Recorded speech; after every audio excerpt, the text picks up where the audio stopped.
Good morning, everyone. Bear with us. We are one council member away from quorum, and we should have someone on the way here shortly. So.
Good morning, everyone.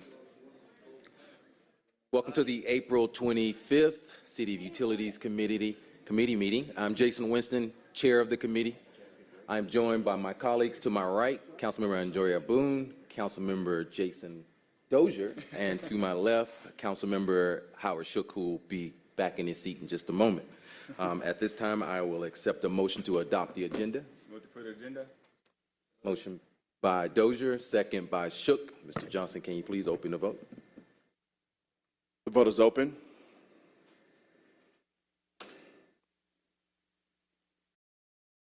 The vote is closed. 4 yeas, 0 nays. The agenda has been adopted. Thank you. We'll move on to approval of the minutes.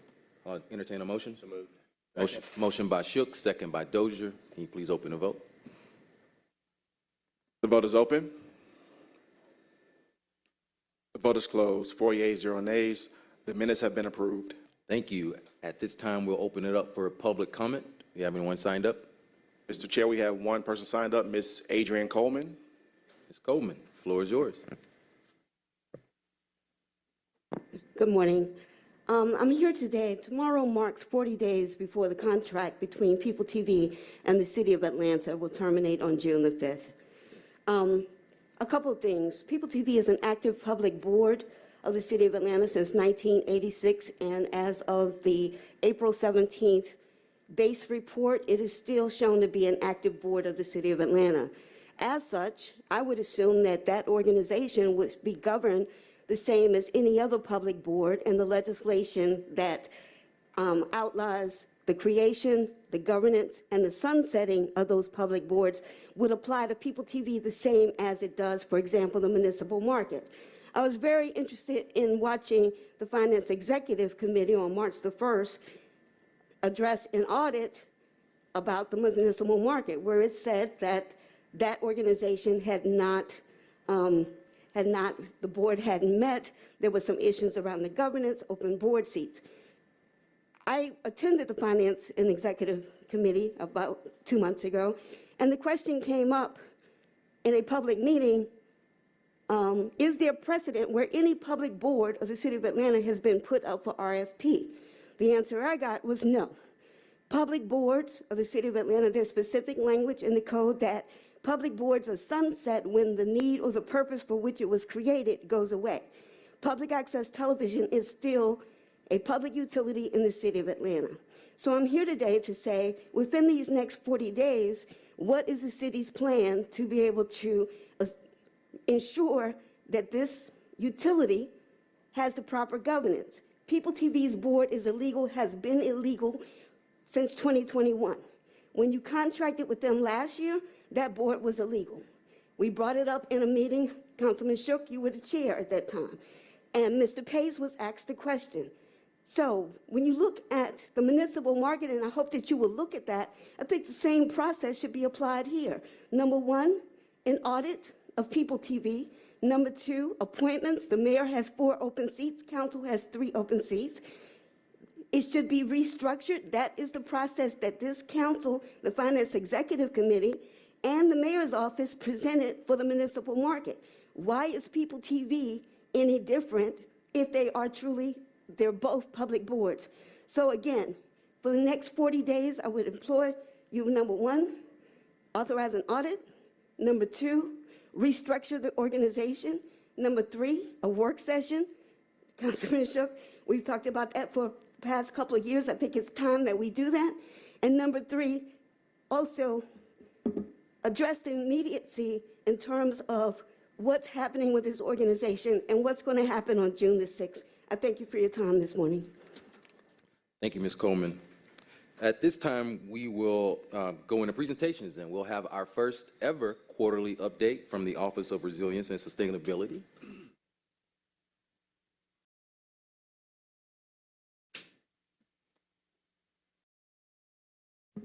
Good Farley, morning. still state your name. Thank you. Yes, I'm Chandra Farley. I'm the Chief Sustainability Officer for the Mayor's Office of Sustainability and Resilience. So thank you, Chair Winston, and to the City Utilities Committee. We're excited to start getting these quarterly reports back on track for our office, and look forward to learning from this process around what kind of questions there might be and other types of information that you all might like to see.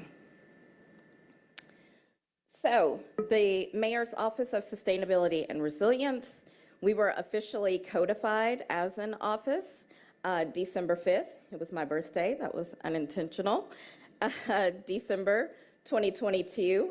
That was very important. We've had multiple iterations of sustainability directors, Office of Resilience, Office of Sustainability over the years, so it was very important to have this office officially codified for the city of Atlanta.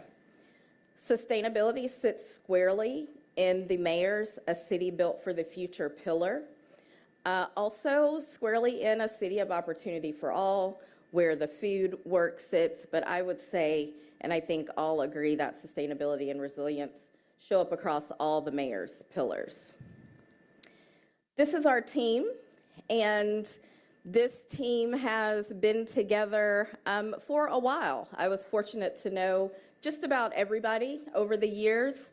I'm about 7 months into my role here as Chief Sustainability Officer, but have been in partnership with the city, particularly the Office of Sustainability and Resilience, for a number of years. When I started, there were a number of really important things that we needed to do. One, we wanted to start strengthening team bonds. We were just coming out of COVID. A couple of staff members started during COVID.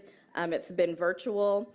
So we have weekly check-ins every Monday per issue area. So we have an energy team. We have a waste diversion. We have a urban ag and food systems team. And my deputy, John R. Seidel, and I also have a weekly. And then what we're also trying to do is at least quarterly come together all in person. We did that this spring. It was really good for us to get together. We talked some business, and then we got together and broke bread together. Also, building priority relationships with key departments, that's really critical to understand.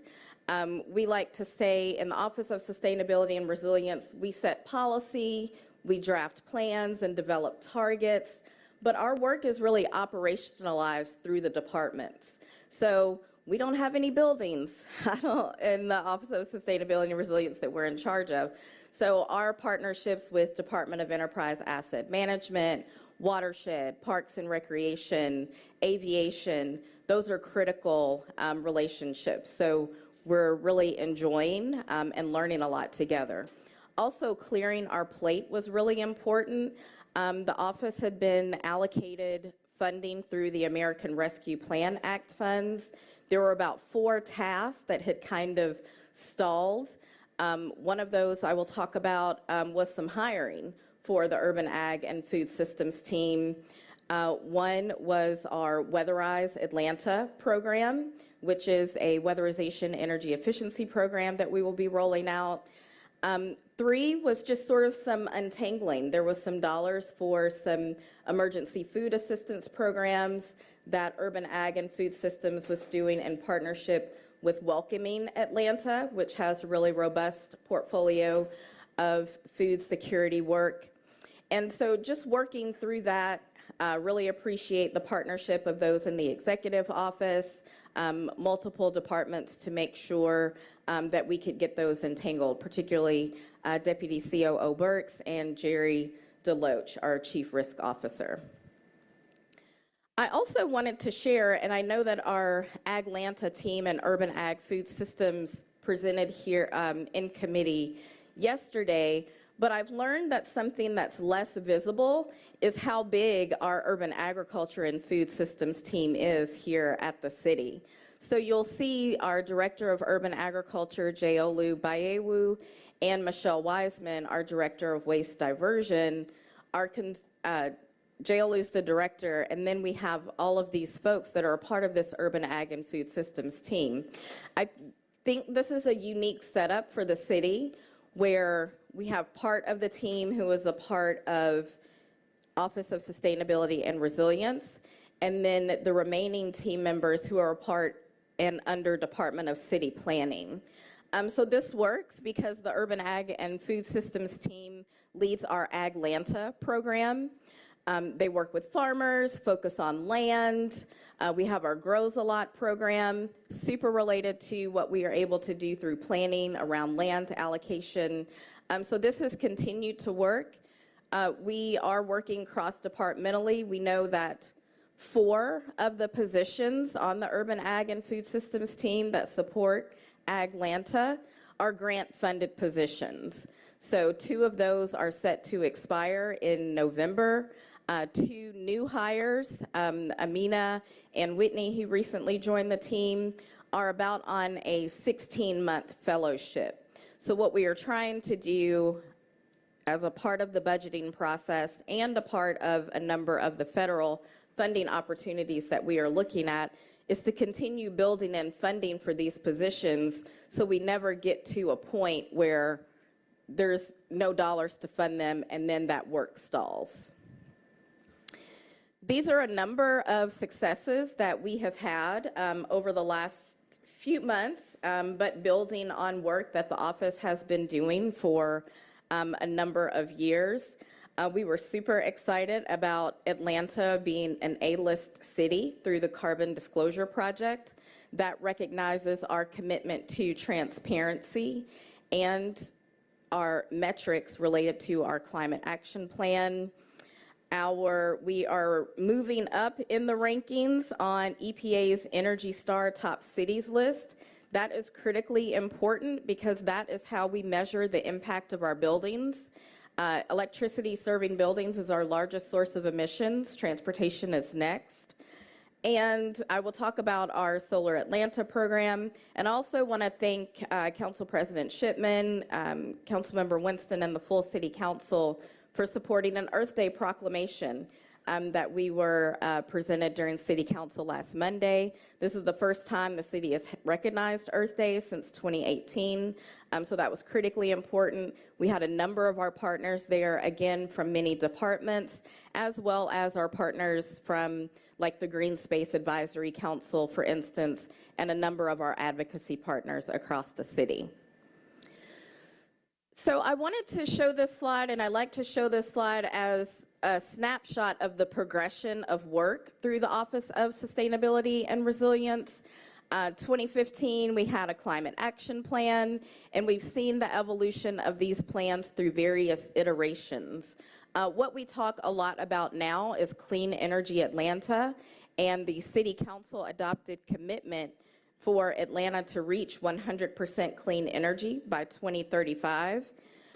When adopting that plan, City Council also approved and set interim targets. So these are the targets that we are looking at every 5 years to get us towards this goal. We are about 13% towards the way of our 30% clean energy goal by 2025.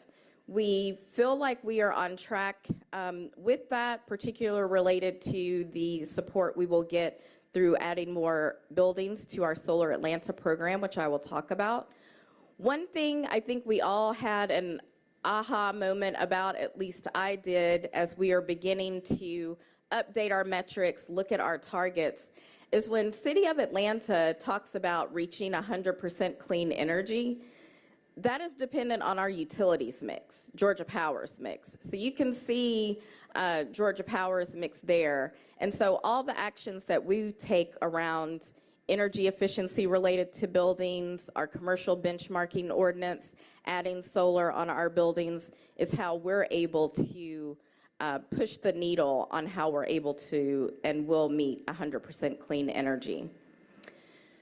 This is our Solar Atlanta program, and this is solar on the C.T. Martin Recreation Center. As I mentioned, these partnerships, all of our solar, when City of Atlanta is able to say we have the largest municipal solar program in the state with 23 facilities with solar on them, that is because of the partnerships of our departments. So this solar is on like 8 of our recreation facilities, 6 of our fire stations, our watershed management facilities. So our partnership with Department of Enterprise Asset Management is key. We have legislation drafted right now to move into what we're calling a phase 3 of Solar Atlanta. That is going to set up the potential for us to double our solar capacity through this program. One of the things that we're also pushing that is key with Solar Atlanta this year is how does our community know? I was talking with Councilmember Boone about this at Midnight Basketball last week. So one of the things that I've been talking with Department of Parks and Recreation and now Constituent Services is about, and our partner on Solar Atlanta, Cherry Street Energy, is that we want to have a resource table at Midnight Basketball. We want to be able to talk to people, one, about, hey, look, this is in your community. We have solar here in your community. Solar means job opportunities. Solar means minority business development opportunities, while we are also reducing our greenhouse gas emissions, which makes our communities cooler and healthier. So really excited to continue expanding the Solar Atlanta program. Our partner, Cherry Street Energy, has a program called Shine On, which is a workforce development partnership that we look forward to continuing to work with them on. Our Lake Charlotte Nature Preserve Carbon Credit Program, Deputy John R. Seidel has been working on this. This is a really innovative opportunity for the City of Atlanta, for property that has been under development pressure, which Lake Charlotte Nature Preserve was, to actually set up a program where we are able to sell carbon credits. And so this has the opportunity to generate revenue for the city, potentially $2 to $3 million, we'll see. We've never done this before, but we are really excited about this innovative opportunity. Lots of help from Department of Law, the Carbon Credit Program, and our team, Parks, our arborists, lots of people involved in this opportunity. And there's actually 2 other properties right now that the city is considering purchasing, smaller than Lake Charlotte, that we may be able to bring into this opportunity. So right now we're still piloting it. Our program has been verified, which was a big milestone. And so the next thing that we are looking at right now, we're drafting an MOU with the Department of Parks and Recreation. So any revenue that comes from the sale of these credits at Lake Charlotte, well, they would come to the Office of Sustainability and Resilience and supplant our Sustainable Project Revolving Fund. We're going to enter into an MOU with the Department of Parks and Recreation so that 75% of those dollars would go to DPR to support maintenance, not only for Lake Charlotte, but for other parks. One thing, and if someone will time check me, one thing I do also want to focus on is our commercial building energy efficiency ordinance. City Council voted to approve this ordinance in 2015. City of Atlanta was one of the first cities to have this ordinance. We've had various levels of compliance with this ordinance over, the last 7 years or so. This is a capacity issue. When we were the Office of Resilience and had a Chief Resilience Officer, and this office was at 21 people, our compliance, I think we probably did hit around 50%. So our goal now our compliance is now around, let's say 25 to 30%. We're aiming for 50% compliance by the end of the mayor's first term. We've sent mailers out to about 2,000 buildings. We need everybody's help with this. If you're in a church, we all do everything in buildings, right? If you are in a commercial building in the city of Atlanta, even if it doesn't fall within the square footage guidelines, talk and ask, do they know about Atlanta's commercial benchmarking ordinance? This is critically important because, again, buildings are our largest source of emissions. People have to report through the Energy Star Portfolio Manager platform, which is through DOE, and we are able to track our emissions. Again, also a baseline for anything related to sustainability and climate resilience is understanding that the more we are keeping up with work on our buildings, the more we are keeping our buildings as energy efficient as possible. Those are job creators. Those are minority business development opportunities for all of the industries that are related to making sure our buildings are as healthy and efficient as possible. We have a benchmarking 101 session that we'll be doing on May 10th. We're coming out of COVID. We want to remind people that we have this ordinance. The city actually has the ability to fine people for fine buildings for non-compliance with this ordinance. I don't want to make money that way. I would just rather people are complying with the ordinance, but we can. So what this year is really about is reminding people that we have the ordinance, making sure they have all the tools that they need to understand how to report on this ordinance, and then move them down the process. This is a law conversation. We've never actually fined people before. So, this is a political question, but also the point of this, as we move from benchmarking to building performance standards, that's really something that is in one of our plans that we'll be moving towards over the next year. But we want to bring people along with us. We want to bring the business community along with us in partnership for the benefit of City of Atlanta and our goals, but also for Atlantans. Let me click through here because I want to get to Weatherize. Weatherize has been a number of years in the making, community members, this office, and the purpose of Weatherize is to reduce energy burden. City of Atlanta has the 4th highest energy burden in the nation, 3rd highest among residents classified as low income. This has been a problem for years. We know how to fix it. We know that when we address energy burden, we can preserve naturally occurring affordable housing, we improve health outcomes, and of course, again, we develop workforce and minority business development opportunities. We have finally gotten approval on the scope of work for this program. Legislation has been drafted. We're working on our donation agreements. Where the City of Atlanta itself can't run this program due to some issues with the gratuities clause. The workaround is that we will be donating $2.4 million to 3 different nonprofits to help us implement this program. So one phase of the program is outreach, education, and organizing. We have a nonprofit partner, Sustainable Georgia Futures, who will be focused on that. We have the technical components of the program that will actually do the work on the homes, the home energy audits, implementing the recommendations. We're working with National Association of Minority Contractors on that component.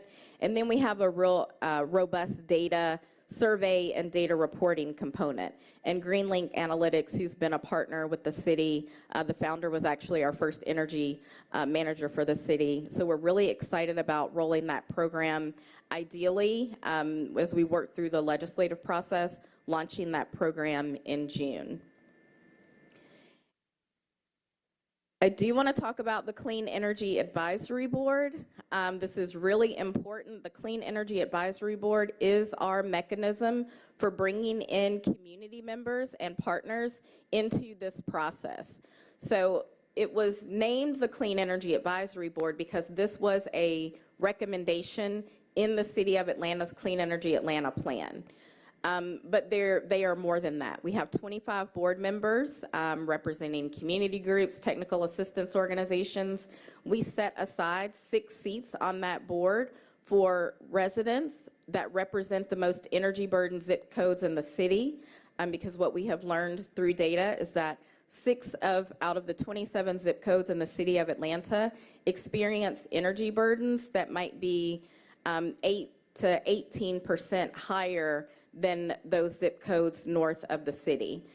Someone is considered energy burdened when they pay 6% of their household income towards their utility bills. If they are paying 10% or more, they're considered in energy poverty. So right now in the City of Atlanta, we have residents who are paying upwards of 15 to 18% of their monthly household income towards their utilities. This puts undue pressure on families who have to make choices between paying the light bill or putting food on the table. This is where the Weatherize program comes in. And because we have these resident leaders on this Clean Energy Advisory Board, we're getting direct input from them, from their community members, because this group of resident leaders has started their own clean energy collective. They wrote a people's version of the Clean Energy Plan. They've organized some audits, and through the Weatherize program, we're going to be able to direct dollars to those community members. I don't want to leave without talking about the federal funding roadmap. It's all the rage. Everybody is very excited about the Biden administration's bipartisan infrastructure law, including the Infrastructure and Investment Jobs Act and the Inflation Reduction Act. Opportunities are rolling out multiple times a day. These are the opportunities that the Office of Sustainability and Resilience is focused on. The Energy Efficiency Conservation Block Grant Program is first. This will be an effort where we can partner with Department of Enterprise Asset Management as we want to focus on decarbonizing City of Atlanta's building stock. We've got about 200 buildings. There's lots of work that can be done on these buildings, and from energy efficiency upgrades, fully electrifying these buildings, and so that is what we're going to focus on for these funds. I was surprised that it's only a 6-digit number for City of Atlanta. I was expecting another comma for a formula grant fund, but that's okay because we will be able to supplement this with a couple of other opportunities that we are going after. Related to federal funding, thank you to Councilmember Dozier and a couple of our environmental justice leaders in the city. City Council adopted a Justice 40 Oversight Commission. Justice 40 is a Biden initiative related to federal funding that directs 40% of the benefits of federal funding investment are directed to disadvantaged communities. Okay, this is for any federal program. There's a long list of federal programs that have laid out guidance to align with the Justice 40 initiative. I'm writing it into every whereas clause I have the opportunity to. We've got meetings with the Justice 40 Oversight Commission, and so really good guidelines, and we have a map, right? So the Department of Energy has come out with the layer, and we have overlaid this disadvantaged communities layer, which we're in Atlanta. We know where those are, mostly Southwest Atlanta. So when we are prioritizing building investments, when we're prioritizing our buildings in our Solar Atlanta program, we can be aligned with that initiative because we know that communities classified as low income, marginalized, disadvantaged, they are bearing the brunt of climate change and overburdened by pollution. So what are we going to do now? Continuing to establish our cross-departmental partnerships.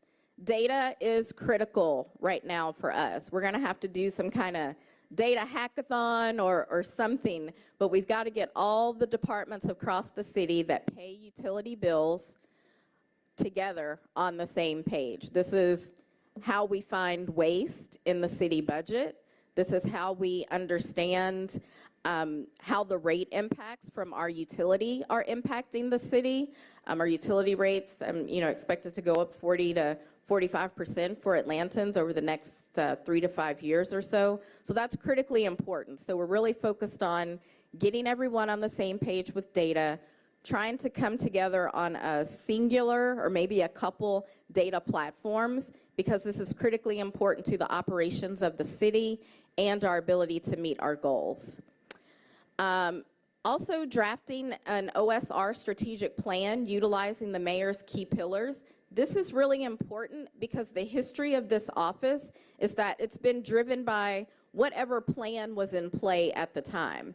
So when it was the Resilient Atlanta strategy, we were focused on Resilient Atlanta. Then we moved into the Clean Energy Plan. But what we want is a strong operations and development strategic plan for the office that is focused on growth of the office, continuing to build capacity of the office, versus checking off the task list, which is very important, of the various plans, and then having to shift every time, where whatever plan we're working on is a program of the office and not dragging sort of the office following behind whatever plan that is.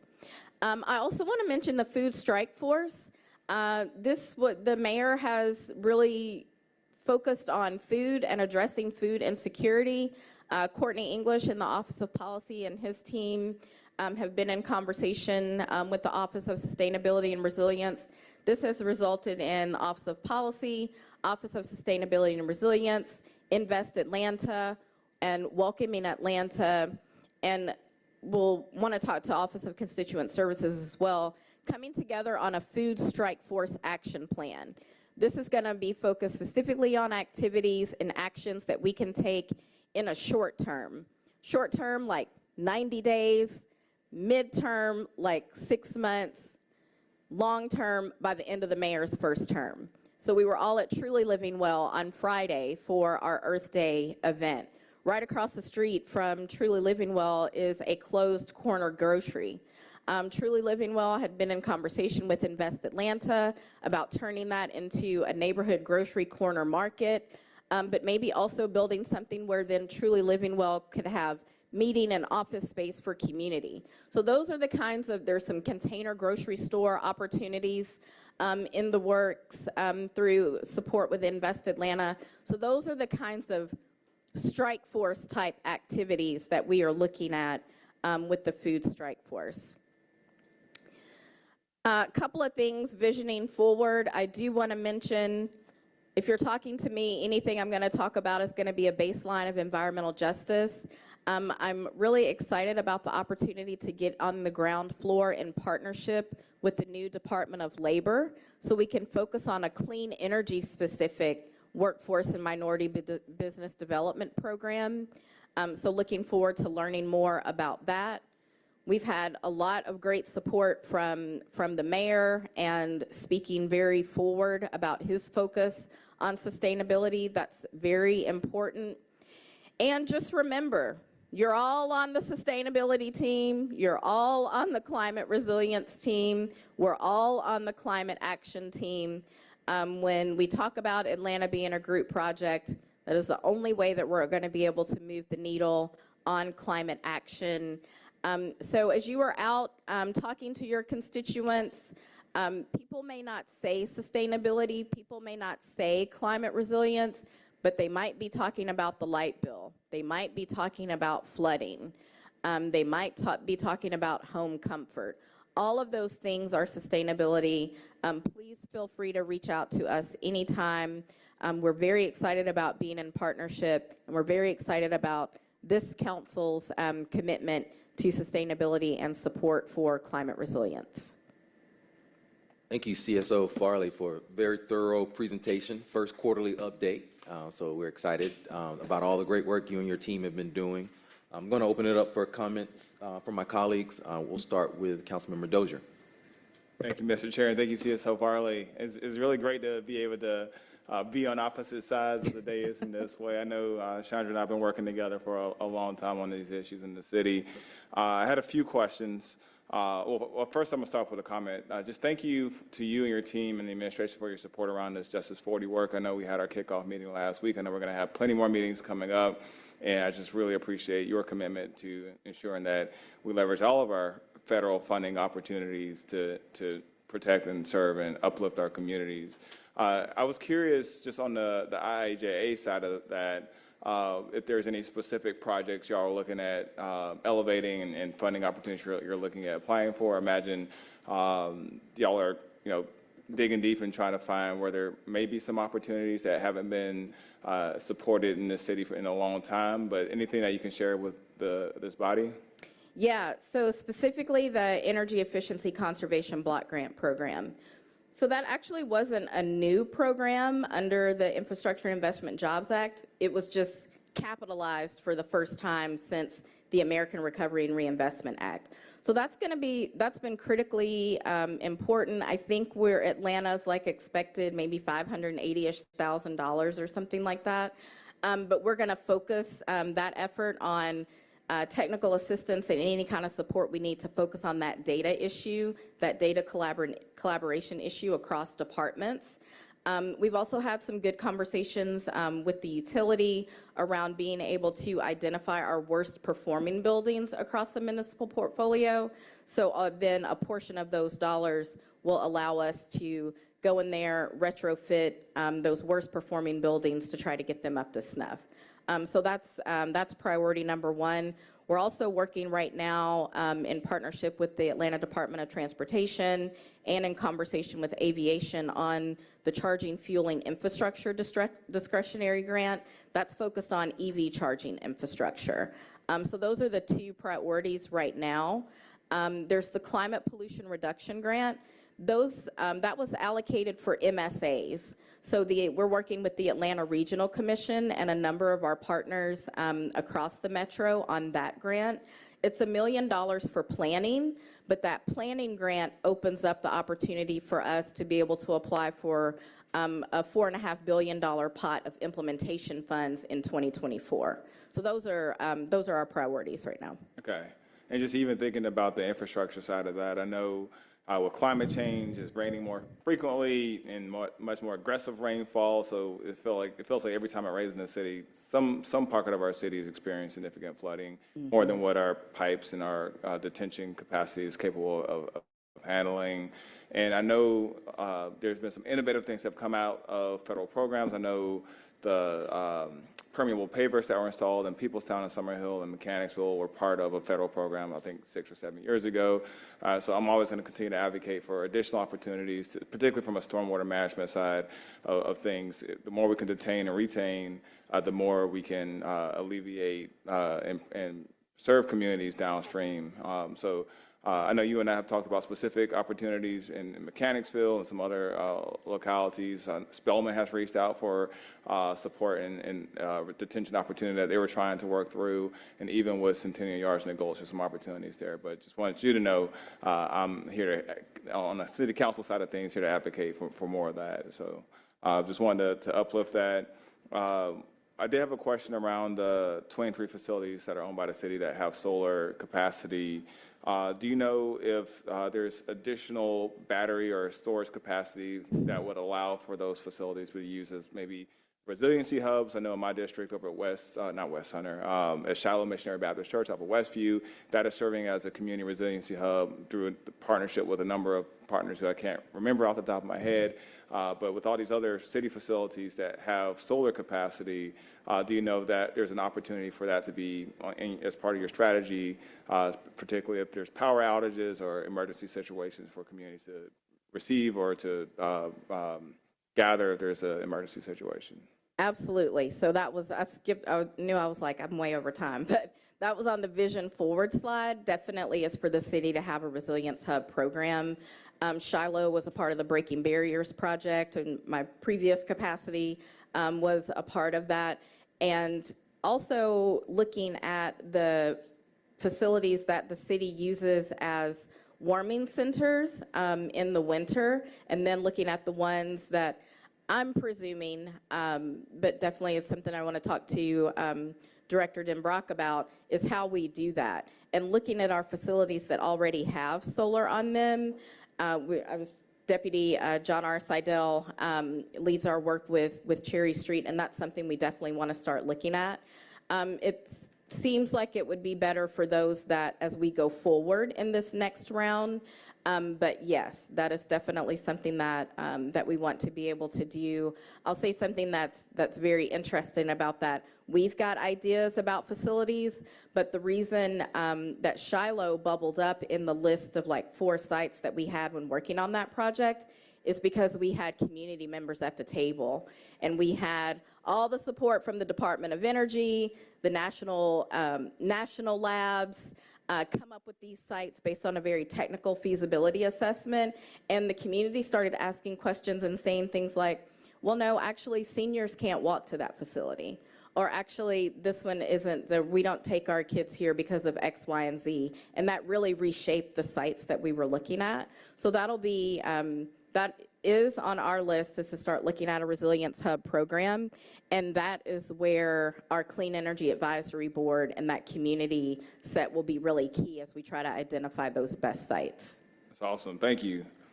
And then you have mentioned before with the commercial building energy efficiency ordinance and identifying opportunities for us to help amplify the need for our building owners to take part in that work.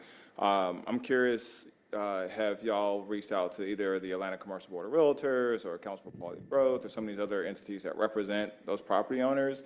I know that just as a council member, and especially when I became the CDHS chair, I've had Atlanta Apartment Association, a couple other organizations reach out saying, hey, we would love to have you come speak to our monthly meeting to talk about your priorities and where, things that will be of concern or of interest to us, yada, yada, yada. And I imagine there might be an opportunity for your office to participate in those forums so that they know what's going on and know where they can be proactive to support those larger city goals. So that's less of a question. Well, I guess it's a question that says, have y'all had those conversations? But if not, I'm happy to help facilitate those relationships so that those conversations can happen going forward. Absolutely. We have, so the mailers go out to buildings, right? And what we're trying to do now is, okay, but who is the person? Who is the property owner? Who is the building manager? Trying to actually get to a person versus just their building ID. So we are happy to come with you, me, John R., or Michelle Madanier, our Clean Energy Programs Associate, who really is leading that benchmarking ordinance for us. We have a help desk. So people are calling, people are emailing. We had someone show up at Constituent Services the other day wanting to talk to someone, which we were really excited about. And we can arm you with the information. Definitely we'll share the May 10th Benchmarking 101. But yeah, let us know. We want to rebuild actually a more robust office mailing list, that would include a lot of the groups that you were talking about. And that's another thing that we want to leverage our Clean Energy Advisory Board for, as a lot of those come from similar advocacy organizations. Thank you. And then 2 more questions and I'll be done. For energy burden, how that is defined, how much is that, with Atlanta being number 3 or number 4 in the country, number 3 for our low-income residents, how much of that is a function of the water and sewer costs that are derived from the consent decree that we're under versus just generally Atlanta's not doing great more broadly.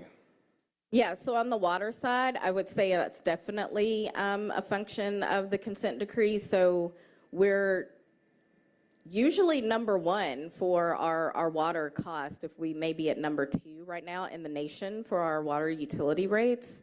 And that is something that we have talked about talking more about on the water utility burden side. On the energy burden side, that's definitely a function of income and housing infrastructure. Older houses, leaky houses, residents who who live in economically depressed areas who haven't had the equity in their homes to make upgrades over the years. So now you've got leaky windows, leaky doors, maybe no insulation at the roof line. So it's definitely a combination. So trying to address that is a function of addressing the infrastructure, but also addressing the infrastructure again for those business and economic development opportunities that have the potential to increase people's income. Okay, and so that's just power. So water and sewer is a separate kind of bucket. Yes. Okay, and is any sort of telecom or internet costs bucketed in either of those categories, or is that a completely separate animal? Not telecom, and we also have not, at least in this, or started to not include transportation. Sometimes with some energy burden measurements will include, when they talk about energy, they're not just talking about the electricity bill, but they're including transportation. So we really focus on energy burden as the energy serving the building. Okay, understood. And then my final question, it was maybe 4 or 5 years ago, someone had mentioned a thought that they had around the possibility of using like the Georgia power line easements as part of an urban agriculture program, because you still, those spaces are daylighted, they're underutilized minus the power easement. And I don't know if y'all had conversations around that, or that being a possibility, but just as a way to expand the urban ag program in partnership with Georgia Power, recognizing that you're not necessarily growing trees, you're growing at the ground level. If y'all done any sort of feasibility analysis or work, I know some of our urban farms have been either displaced or at risk of displacement due to commercial development, or like Beltline was giving out land to activate spaces for a long time. Now it's time for that land to be developed for the next phase of the trail, like Aluna Farms, for instance, in Deer Park. I'm just thinking maybe there's an opportunity to connect those folks with maybe a future opportunity to maximize the land that we have. So I didn't know if y'all had any reaction to that, or if there's been any exploration by your team on that, but it's something that was shared with me a couple years ago that I remember that conversation as well. John R., are we leveraging that through the Grows a Lot program, the Georgia Power easements? Yeah, it's been in conversations. Do you want me to come up to the mic? Yep, please. And you can come to the mic and introduce yourself. Hey, everybody. John R. Seidel, Deputy Chief Sustainability Officer. Yes, that's part of our past conversations. We actually had a couple of Grows a Lot sites that were kind of pilots with Georgia Power. There's a lot of barriers to using those sites, including getting everybody on board and going to each resident, signing on, and then there's rules underneath those easements that make it really difficult for grocers to utilize. But it's still an ongoing discussion, as is being innovative with all, not just right-of-ways, but all public and available land to be innovative with for growing. Thank you. Thank you. Mr. Chair, I yield. Can you all tell Councilmember Dozier is very passionate about this topic? I did want to apologize earlier. I did not mention that we were joined by Councilmember Lewis, and the floor is his.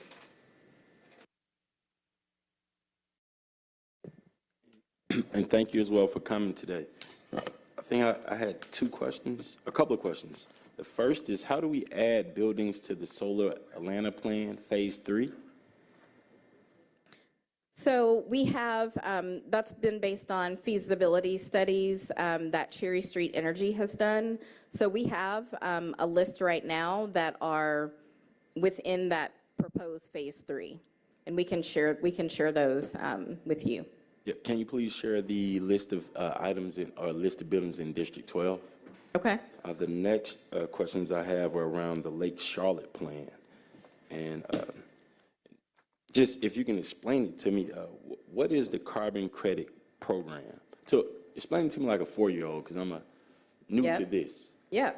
Deputy Seidel is going to come up here and, Absolutely, and you're not the only one. Carbon credits can be complicated, and I'm going to do my best to be able to summarize it in 1 minute. So pretty much carbon credits Can he are... have more than 1 minute? You can have more than 1 minute. That's why I said explain it to me like a 4-year-old, because this is I was texting Mina to make sure we're up on this, because it sounds like a lot of work is being done in my office. I don't know how inclusive we've been on this. And I know how much I talk about Lake Charlotte, though. So carbon credits are an opportunity to be able to support projects that either sequester, take a ton of CO2, carbon dioxide gas equivalent, or and really with that you have a lot of different carbon credit programs. Whether you're talking about landfill gas, which is methane that would go up into the atmosphere if it's not captured.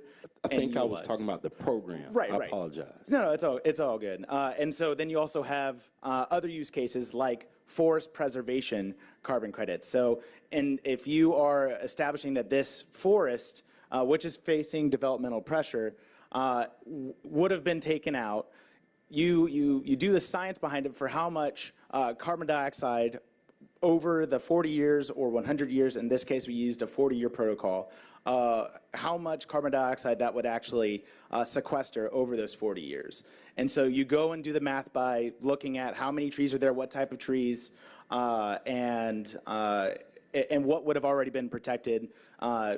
For example, the river, the stream buffer at Lake Charlotte Nature Preserve, that's why it's only 196 acres out of the 216 acres for the project site, because we had to take those areas out because those were already going to be protected because of the river buffer on development.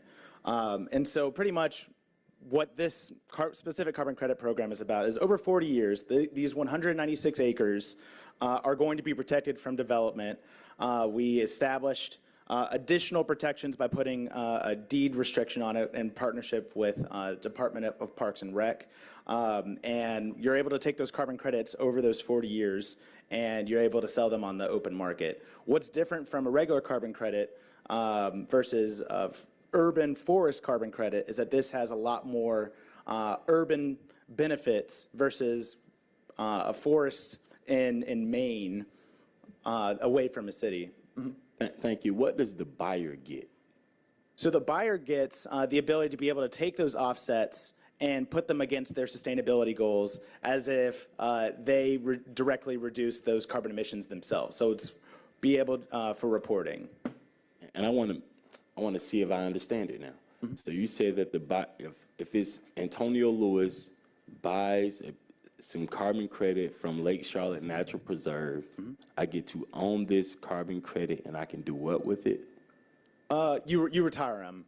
You retire the carbon credit that said Okay, that. I retire it. Yes. And then that funding then goes to the Office of Sustainability. You can spend it on whatever you want to. Right, and as Chandra said, we are working with Department of Parks and Recreation to help support for the funds that are made from that. The majority of those would go towards stewardship and maintenance of Lake Charlotte Nature Preserve, including taking out potential invasive plants, protecting the forest, which makes a healthier forest that you can actually take more carbon credits for because the trees are growing bigger and not having to compete with those invasive species. I like this, actually. I appreciate hearing about it. The question, because it sounds like bureaucrats are working with bureaucrats, when are you going to invite the elected officials in?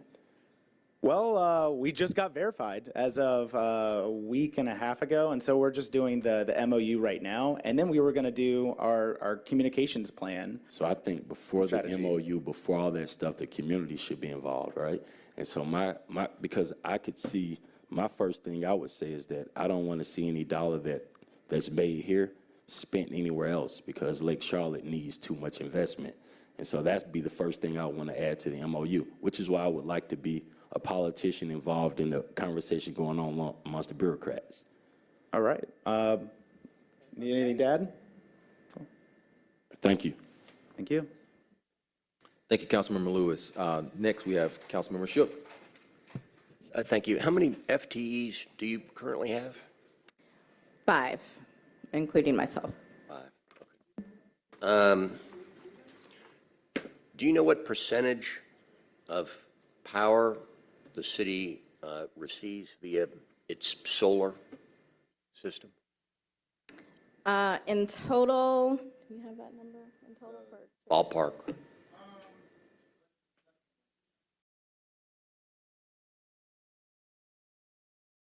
Less than 1%. In terms of the 23 or the total for City of Atlanta? Well, no, total. So, just for city use, for city consumption.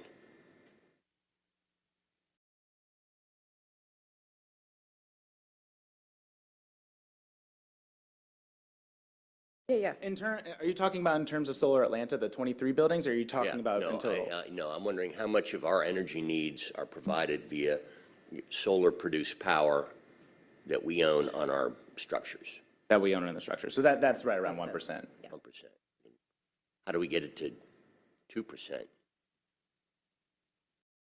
Well, first, you double this next phase for Solar Atlanta would more than double the amount of on-site solar for the city of Atlanta. Further, I think that a lot of cities and local governments are looking at innovative ways to be able to procure renewable energy, which is actually, that's how you take the big next steps for our own municipal footprint. The city of Atlanta put in an application for 124 megawatts of solar versus right now there's about 1.3 megawatts of solar that's installed on our building. So a 124 megawatt installation would have been, or purchase would have been really massive. Georgia Power wasn't able to get any respondents on that program, their CRISP program, but these are the things that we rely on in order to be able to really take those next steps while also maximizing the city space that we have for rooftops, for on-site solar, and not just on-site, looking at photovoltaics, which is pretty much putting solar on retention ponds, and being innovative about using public space, just like we were talking about being innovative to balance urban agriculture programs and land used for that. Same things for solar as well. And it's an all the above strategy that it also includes battery storage as well, which is definitely part of the conversation going forward. Okay, thank you. So you mentioned that the PSC is, from what I'm reading between the lines, I think we're about to get slammed. To what extent does the city of Atlanta interact with, lobby, or becomes a part of the discussion that might influence their outcome? Yeah, so actually, Georgia's Public Service Commission is on a 3-year regulatory cycle. So over 2023, for the first time in history, City of Atlanta joined with City of Savannah, City of Decatur, DeKalb County, and Athens-Clarke County to what we call formally intervene in the regulatory process in front of the Public Service Commission. So we are actively engaged. The first half of that process is called the Integrated Resource Plan. That's when they come up with all the plans for how Georgia Power is going to meet our energy needs for the next 20 years. That 20-year plan is reviewed every 3 years. So we were engaged in that process. That takes the first half of the year. The second half of the year is what's called the rate case. We were active, and that's like, okay, now how are we going to pay for everything, basically, that was approved in the IRP? We were actively involved in that, submitted testimony, had support from expert witnesses, asked for a number of things. We had the mayor write a letter to the Public Service Commission and put out a statement post-decision. And then the ways that they're able to stay engaged in that process are through a number of working groups that the Public Service Commission and the utility put together to work through new programs and new opportunities in the 2-year period in between that time. So we're actively engaged in that process. John R. and the team met with commissioners over the process. There were some decisions made on data that we can directly point to that were related to meetings from our local government team and the experts. So that is the way that we stay engaged and try to not only support the interest of the city of Atlanta as it relates to utilities, but also advocate on behalf of Atlanta residents who acutely feel the impacts of the decisions of the Public Service Commission.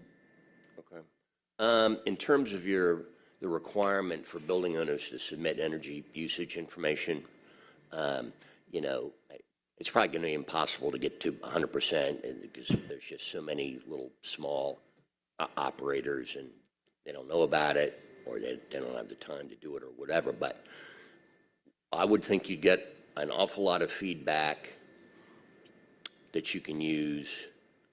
And I mean, if your goal is to get to 100%, that's one thing. But if you have another goal, which is getting enough information in that you really can develop a clearer picture in general of broader trends and kind of needs and obstacles and benefits, how's your success rate with the big players? I mean, there's only a handful of property owners in Atlanta that probably own collectively 50% of everything.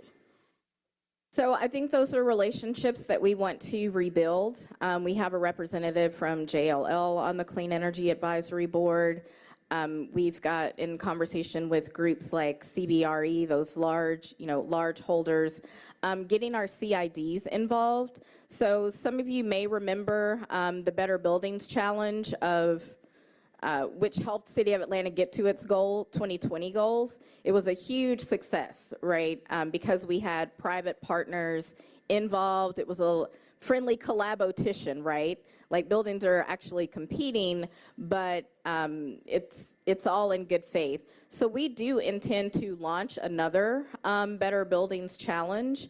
We have set a goal for a 2025 goal to align with the end of the mayor's first term. We're going to focus on our municipal facilities first in this first challenge. And then, as I was talking about, building up the education, the awareness, tool support, the help desk around the ordinance over this next year, and then we'll add in our commercial facilities. So it's an outreach and engagement game.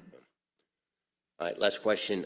In terms of attaining 100% clean energy, what do you see is going to be the biggest challenge, biggest obstacle, the biggest impediment, the biggest thing to overcome? The biggest impediment is our oppressive regulatory environment. And with the ability to procure the amount of renewable energy that we need, particularly locally sourced. So, I think everyone, when we make these 100% clean energy goals, we've got, the technology to probably get to about 80-ish percent. But even getting there, as Deputy Seidel said, we've got to maximize opportunities to just continue to procure more renewable energy. And we want to be able to do that by putting more solar on our buildings so those investment dollars stay here in Atlanta. We don't want to buy wind from Oklahoma. We don't want to buy, wind from South Dakota. We want to do as much as we can here in the city of Atlanta. So that's one. The other is reducing our energy consumption. That is why our benchmarking ordinance is so important. That is why our residential energy efficiency program is so important, because while we're trying to do more things like procure more renewable energy, we've just got to reduce energy waste and make our buildings more efficient. And so, we kind of start to, for simplification, kind of meet in the middle, if you will. I assume you've done just a crude benchmarking about the amount of capacity that is out there for future solar installation. I mean, not every building is going to be fit for that. But can we double, triple, quadruple? I mean, it's a time and money question, but Yeah. if we had all the money we needed, we could go from 1% to what, do you think? Oh, I wouldn't swag, but I would say even if we had solar on every rooftop in the city, that's still not enough to get us all the way. Like there will have to be other options and other ways to do that. But, you know, we're preparing to double, you know, potentially this next phase with Solar Atlanta with another, you know, 20 buildings. And as I'm learning, we're adding buildings, you know, across the city. I think in talking with Department of Enterprise Asset Management, you know, there might be 3 to 5 new buildings in the queue as we go, like, you know, over the next 2 to 3 years. So those buildings, through a sustainable building ordinance that it is time for the city to update, that is on our plate, you have to build to minimum LEED Silver standards. We want to push the envelope on that, but what that is helping us do now as we're building new buildings, they're being built more efficient, they're being built to be, you know, all electric, not using fossil fuels. Those kinds of things are also helping us get there. Thank you. Thank you, Councilmember Shook. We'll bring it back to Councilmember Lewis. And I did an interview the other day about the funding that we got from the Marine Corps to help with the waterway on Lakewood and how we're going to alleviate some of the flooding. One of the questions that I asked the interviewer was, when did he hear about South River? When did he hear about Lake Charlotte? When did he hear about this stuff? He said 5 years ago. I asked him, when did you hear about the Chattahoochee River? He said his whole life. And so me, I grew up in that area. I've always known about Lake Charlotte. I've always known about South River. It's not a new thing to me. To me, Lake Charlotte is Cascade Natural Preserve, and it's also Piedmont Park combined for South Atlanta, just like Midtown High School has Piedmont Park, if we invest in it the right way.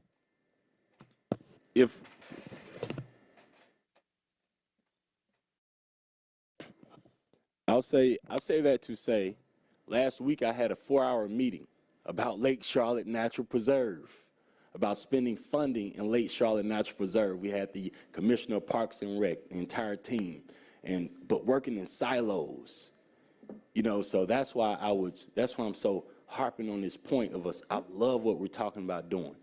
This will help South Atlanta High School. This will help Miss Shirley Nichols. But myself and Miss Shirley Nichols and Mr. Cutler don't need to have a 4-hour meeting if we have this going on as well. So working in silos. I'm also thinking about watershed. Is watershed included on this? Because there are ways we can alleviate some of the flooding that's going on in Pool Creek, which is really close to that Lake Charlotte Natural Preserve as well. So are you all working with watershed on this as well? We should definitely be having those conversations and with Commissioner Browning on that side as well. This was definitely, and I remember you brought this up when we first brought the legislation to move Lake Charlotte forward about being informed about it. And it was definitely a technocratic process. So we should call a meeting about it and sit down and answer questions that you have, because that's new for me. I appreciate you. Thank you for letting me know about it, and I can't wait till we have a meeting. I would like to include the infrastructure people, watershed, to make sure that we do it right and make sure we can fix the flooding, because I love when Mr. Shook said it didn't flood as much in Buckhead, and we're alleviating some of the flooding on the south side. Lake Charlotte is the next step with Pool Creek. Can't wait till we get that meeting set up. Thank you. Great. Thank you, Councilmember Lewis. I did have a few questions myself. One, we started talking about energy burden areas. There's areas in District 12 and District 1 specifically that are at that 19 to 20% energy burden. I mean, this is a crisis that people are spending that much of their income on paying for their utility bills.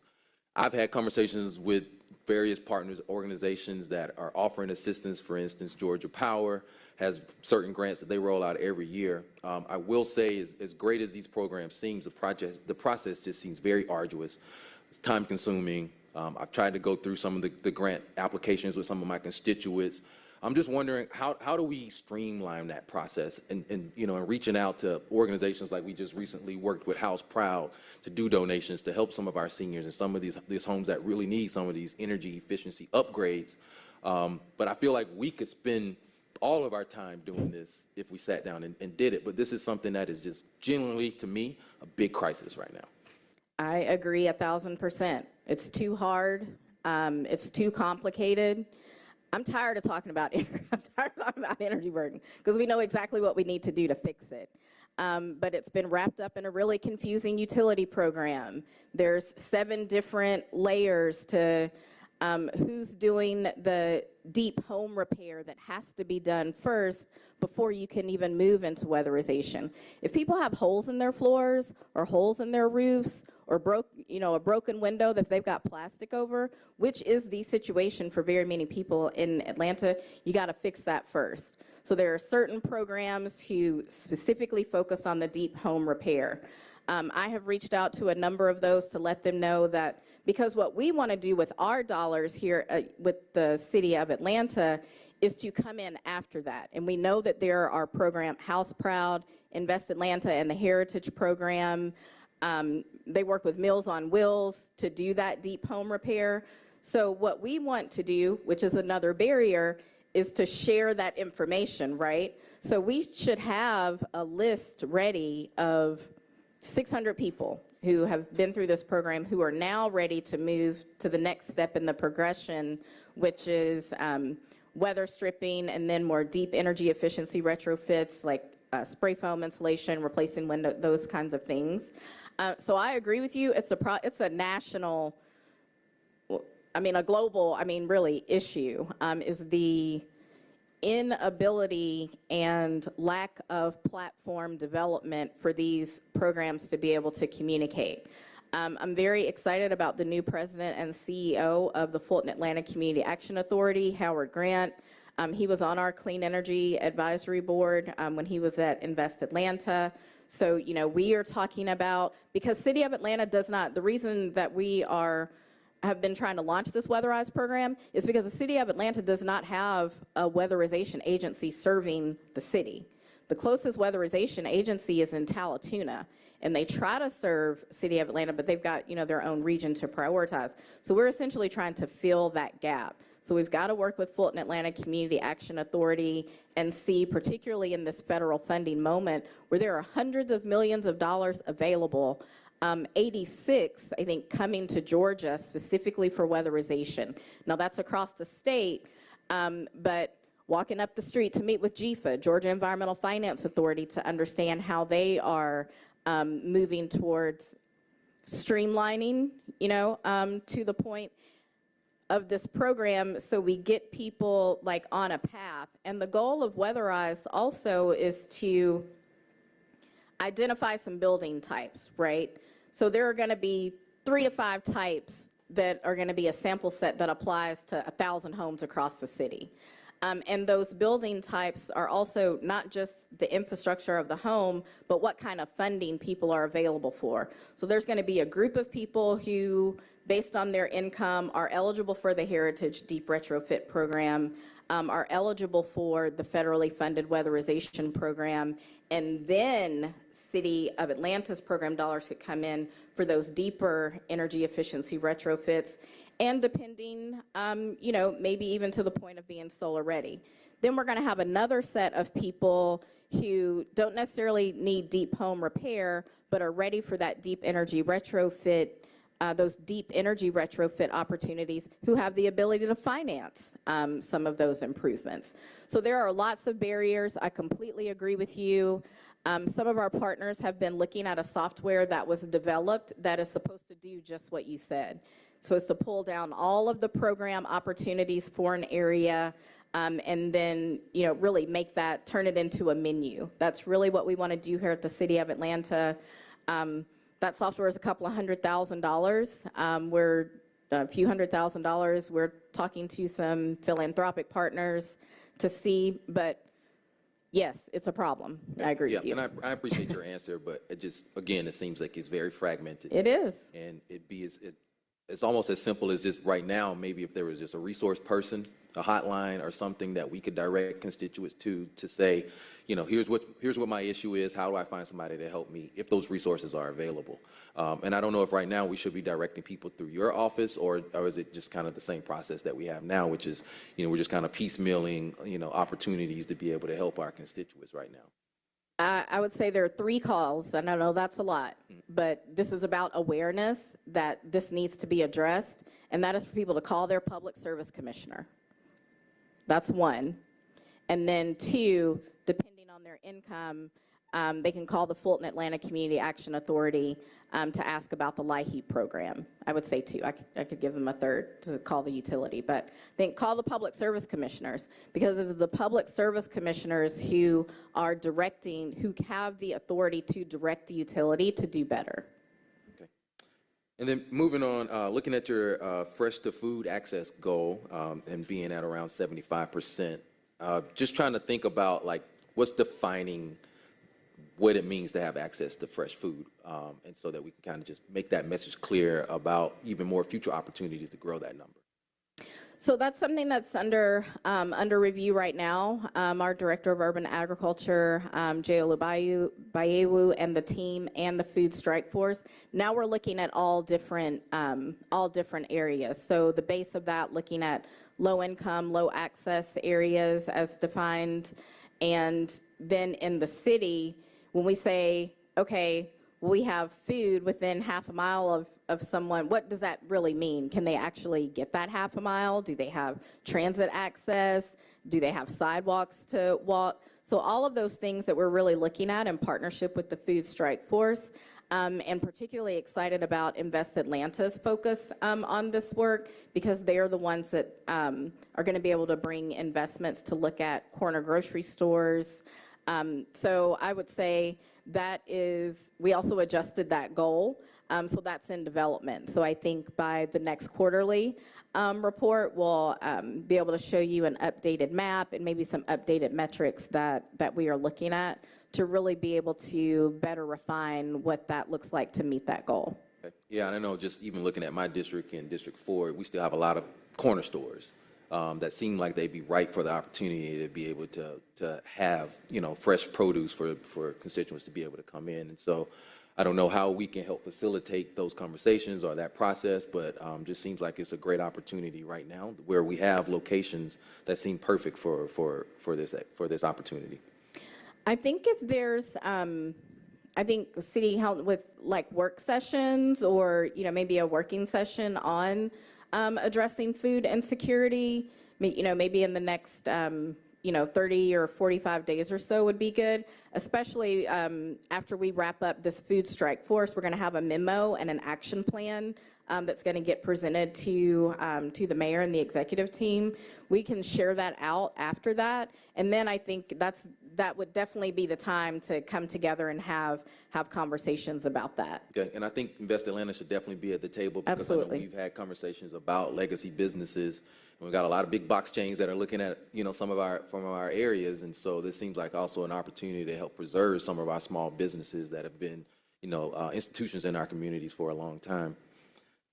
Lastly, I just wanted to talk a little about EV charging and expanding that network around the city of Atlanta. I know that the state, just in recent days, started expanding access to EV charging stations at state parks. It also seems like there may be an opportunity to expand EV charging at some of our city parks as well, as we start kind of looking at, the greater need for this. And just even an opportunity to bring more people, a diverse group of people to our parks. And it seems like that could be an opportunity as well to expand on that. Yeah, absolutely. So I'm going to have Deputy Seidel come up and talk about how we're looking at that, but I do want to highlight one of the really most exciting things I think that's, I will say, is the Hertz Electrifies Atlanta partnership that we launched last Wednesday. So Hertz has a huge fleet. They're going to be adding 4,000 electric vehicles. You can now, and through a partnership with Uber, I learned that sometimes one of the first rides that people may take in an EV is through rideshare. So as they are expanding their fleet, they're also going to be expanding the charging infrastructure. They're providing us with a lot of data that is going to help us as we have been going through developing our interdepartmental fleet electrification and EV charging task force, I guess if we would like to call it that, to help us identify the areas. They've got some really incredible mapping. And the other thing that the Hertz Electrifies partnership brought was an EV curriculum for high school automotive students. So we actually did the launch of this partnership at Atlanta College Career Academy. Hertz donated an electric vehicle. So the students in that automotive program are going to be able to learn what it takes to work on electric vehicles, because what you will hear is, just like we don't have enough electricians right now to meet all of our clean energy goals, we need people who know how to work on EVs. And so I'm going to have Deputy Seidel talk about our next steps and a couple of things that we're working on related to the EV charging infrastructure. Absolutely. So I'd say the most time-sensitive thing, you saw it in the slides, is the CFI grant, which is due May 30th. We have a strike force of interdepartmental collaborators helping to work on an application. This would be able to support up to $15 million for electric vehicle charging around the city, both on city-owned sites or potentially third-party sites. And it doesn't have to be fully baked. Community engagement is such an important part of this that, as written into the proposal, we can come up with like 25, 30 different sites. We've been working with ATL DOT to create a GIS map, utilizing the layer that Chandra was talking about with the disadvantaged communities. Have also added our parks and recreation sites on that.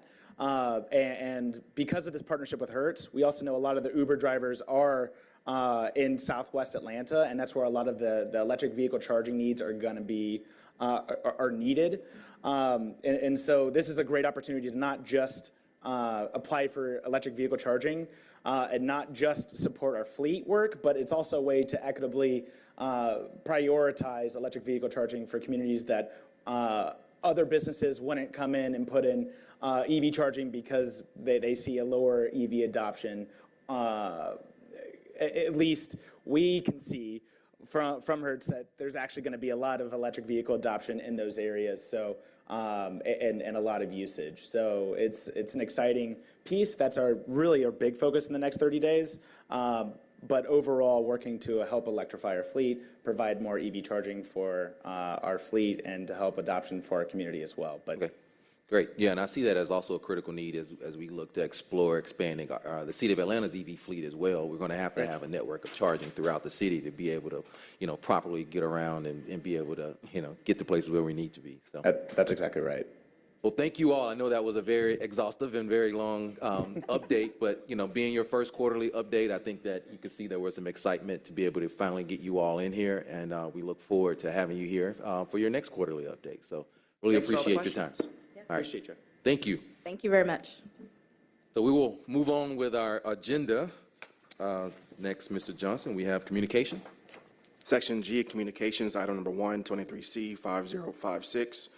A communication from council members Liliana Bakhtiari, District 5, Alex Vaughn, District 6, and Matt Westmoreland, Post 2 at large, reappointing Ms. Roseanne Maltese to serve as a member of the Water and Sewer Appeals Board. This appointment is for a term of 3 years to begin retroactively on March 4th, 2022, and expire March 3rd, 2025.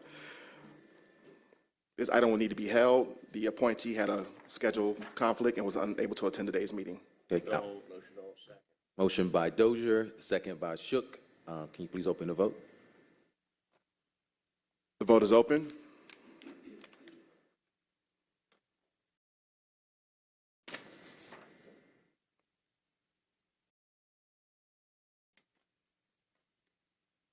The vote is closed. 4 yeas, 0 nays. This item is held in committee.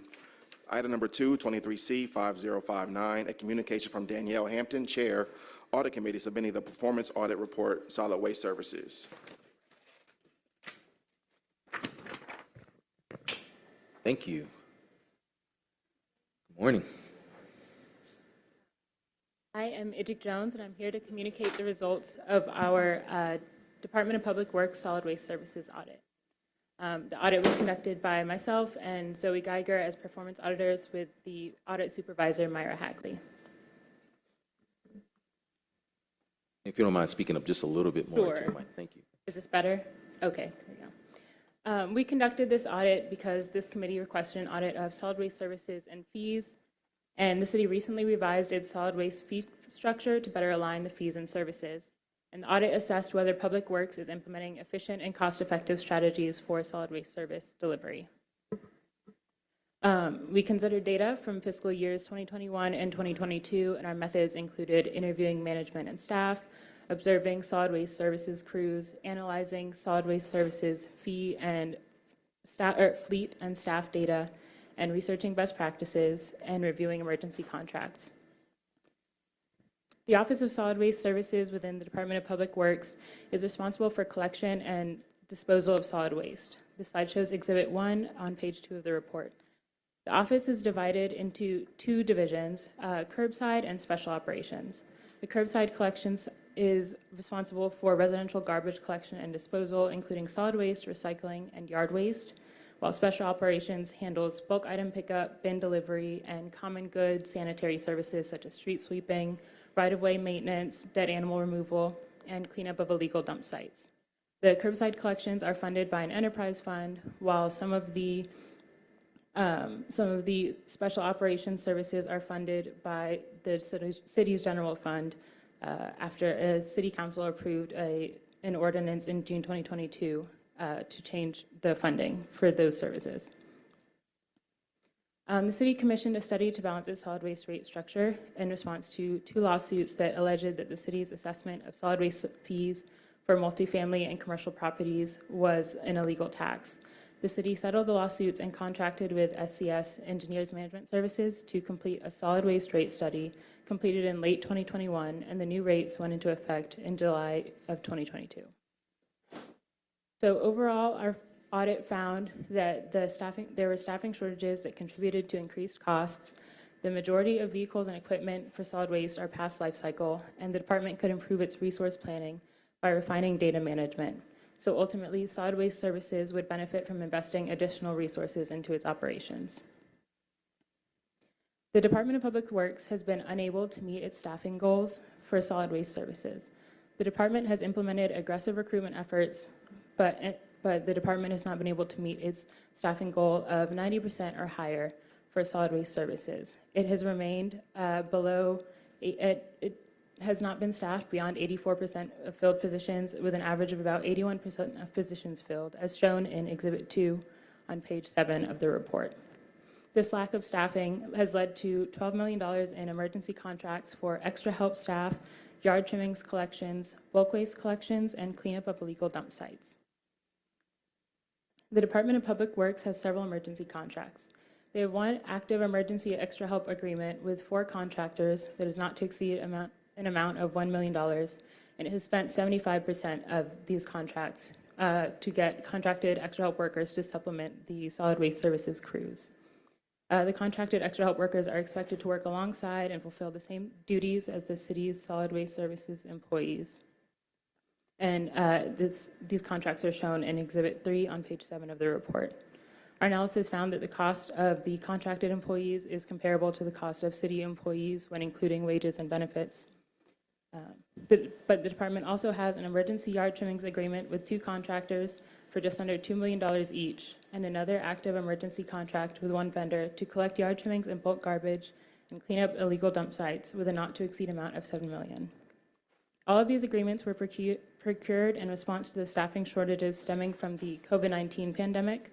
The yard trimmings and bulk garbage collection agreements are meant to continue until the COVID-19 national emergency has abated, while the extra help agreement is to continue until the department is able to effectively service the city. The departmental culture of the Office of Solid Waste Services affects attendance and morale, which can affect productivity. We reviewed attendance data for curbside collection staff from February through September 2022 and found that 23% of collection staff are absent on an average day. As shown in Exhibit 6 on page 10 of the report, about 7% of staff were out on sick leave and about 5% were out on vacation leave, and both of these are consistent with full-time staff using their full vacation and sick leave benefits.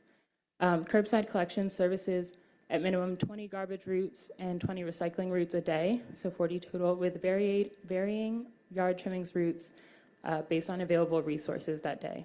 Each crew requires at least one driver and 1 or 2 collectors. On average, from February to September 2022, there were about 57 drivers and 97 collectors present on a given day, including the contracted extra help staff. And with these total staff, this is sufficient to cover the current level of service. Solid Waste Services staff, however, reported feelings of low morale, expressing that they felt underpaid for the difficulty and physical demands of their work and struggle with the quality and age of the vehicles and equipment, and that the facilities are not well maintained. During some of our observations, we did see that there was evidence of water damage in the ceilings and peeling floors, but solid waste staff told us that there are plans around beautification of facilities. The majority of the solid waste vehicles and equipment are past life cycle. So in the Department of Public Works, the Office of Fleet Services manages the city's fleet vehicles and construction and maintenance equipment, including solid waste services vehicles and equipment. And each type of vehicle or equipment has a useful life beyond which the total vehicle or equipment life cycle costs increase. So we reviewed the ages of life cycles for the solid waste vehicles and equipment as of October 2022. And of the 271 vehicles assigned to solid waste, 60% of these were past life cycle, and about 20% of them were over 6 years past life cycle, as shown in Exhibit 8 on page 12 of the report. And of the 271 solid waste vehicles, 96 were rear loaders. They're used for curbside collections, and 40% of these were out of life cycle. In addition to vehicles, the department uses equipment such as weed whackers, mowers, leaf blowers for other solid waste services, and of the 234 pieces of equipment, only 5% were still in life cycle as of October 2022. 63% were between 6 and 10 years past life cycle, as shown in Exhibit 9 on page 13 of the report. Vehicle and equipment unavailability affects productivity. Staff said that when trucks are not available at the beginning of the day due to truck malfunctions, it can delay their ability to start their shifts. And in our observations of a yard trimmings collections crew, the crew was delayed by nearly 2 hours in starting because of issues with several different trucks at the station. And during our observation of a right-of-way maintenance crew, their mower experienced a mechanical issue and broke down, so they had to complete the work with weed whackers and then rewrite back to the warehouse to either have the mower repaired or replaced. Additionally, the department could improve its resource planning by refining data management. So the department does track performance and resources like vehicles and crews using spreadsheets and daily and monthly reports, but staff indicated that the file storage is usually limited to paper copies across different facilities, and any digital data that they have is manually entered by supervisors and chief staff. And leadership expressed frustration with the manual entry process because it's time-consuming and can lead to inaccurate or missing information. The Office of Solid Waste Services is also not consistently tracking the reasons for overtime use. So staff reported that overtime is used to complete routes that were not completed during scheduled shift, clean up waste that set off schedule, handle heavier seasonal yard trimmings workloads, and help any crews that were not able to finish due to a lack of staff or vehicles.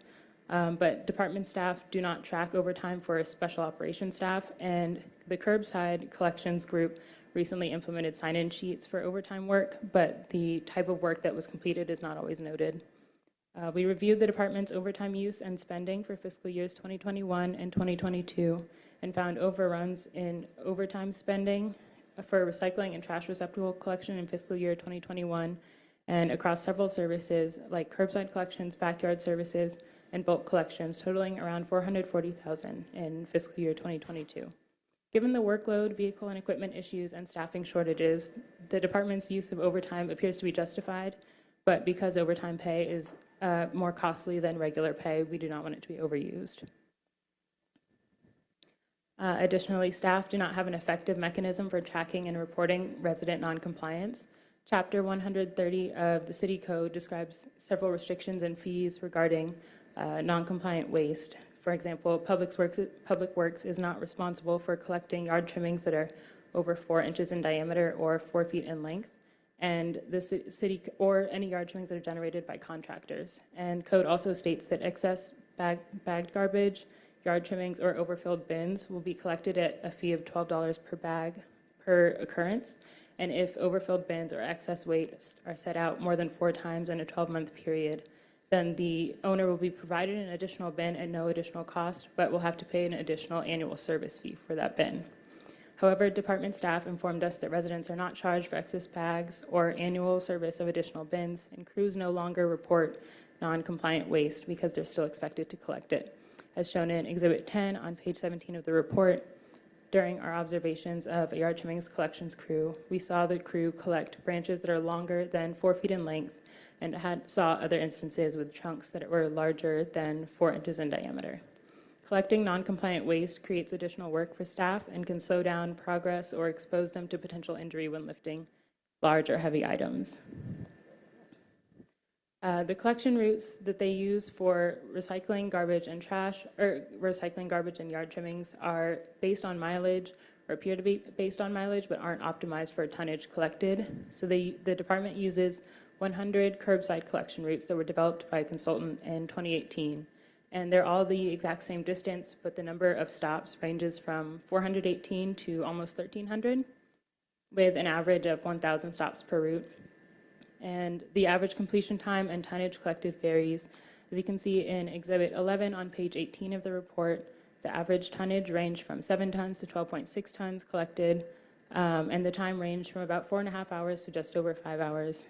And additionally, some of the crews completing the routes had to drop off collected waste mid-route before they could complete their route. So the crew with the most stops had to do this on 2 different occasions between March 2022 and June 2022. And the crew with the average number had to do this 4 times, which indicates that these routes may not be balanced and it takes the crew longer to complete their route. So to ensure that the department maintains its productivity and its service delivery standards, we recommend that they develop a comprehensive solid waste staffing strategy, including recruitment and retention of city staff, extra help staffing, and the use of contractors. Consider using more automated collection vehicles to reduce the number of collectors needed to deliver services, as these can be operated by 1 driver and 1 collector, and invest in its facilities to improve work conditions, and develop incentives to improve staff morale. Follow through with its vehicle replacement plan to ensure enough vehicles are available during the scheduled shift time. Develop a plan to ensure that the equipment is replaced when it reaches the end of its life cycle. Additionally, we want to improve efficiency and reliability in data management. We recommend that the Commissioner of Public Works identify critical data and develop a centralized database to store that data and generate reports to inform decision-making, and consistently track the reasons for overtime use to ensure that necessary overtime is properly budgeted. We also recommend that they develop a non-compliance enforcement plan for residents and staff, and conduct route optimization planning to ensure that routes are balanced among crews' daily workloads. The department has, throughout the course of the audit, already taken some actions to start implementing these recommendations. This concludes our presentation. The full report is published on our website at atlaudit.org, and we want to thank the department for their time and cooperation, and we'd be happy to answer any questions. Thank you, colleagues. We'll open it up for questions and comments first, specifically about the audit, and then we'll see if the department wants to speak to it. So any questions specifically about the audit? We'll go with Councilmember Lewis. Thank you for this audit. This is most of the stuff that I know I was looking for. I think out of the 10 recommendations, with the exception of number 2, because that removes people, and it when I see New York City got the dogs running around the park arresting people, that's what I'm thinking. So it removes people and it kills like our labor force, and we think about the staffing. So except number 2, I love the recommendations. And I think I'll save my second question for the second portion. Thank you. Councilmember Shook. I'll wait. Okay. Department. Okay. I think at this time, Commissioner Wiggins, if you want to come up and speak to the audit. Good morning, Chairman Winston and committee members. Al Wiggins, Commissioner of Public Works. I'd like to begin by saying that the department agrees with majority, if not all, of the findings presented by the audit team. I will say that much of the work to address these issues started well before the audit process was initiated. I'm not sure if the best way to address each of those issues is to go by each category.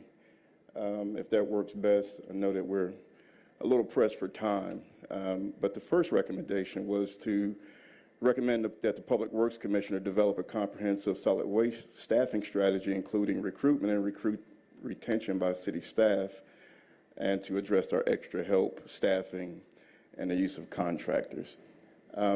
As you know, we're coming out of a COVID posture. I think we rebounded well from that.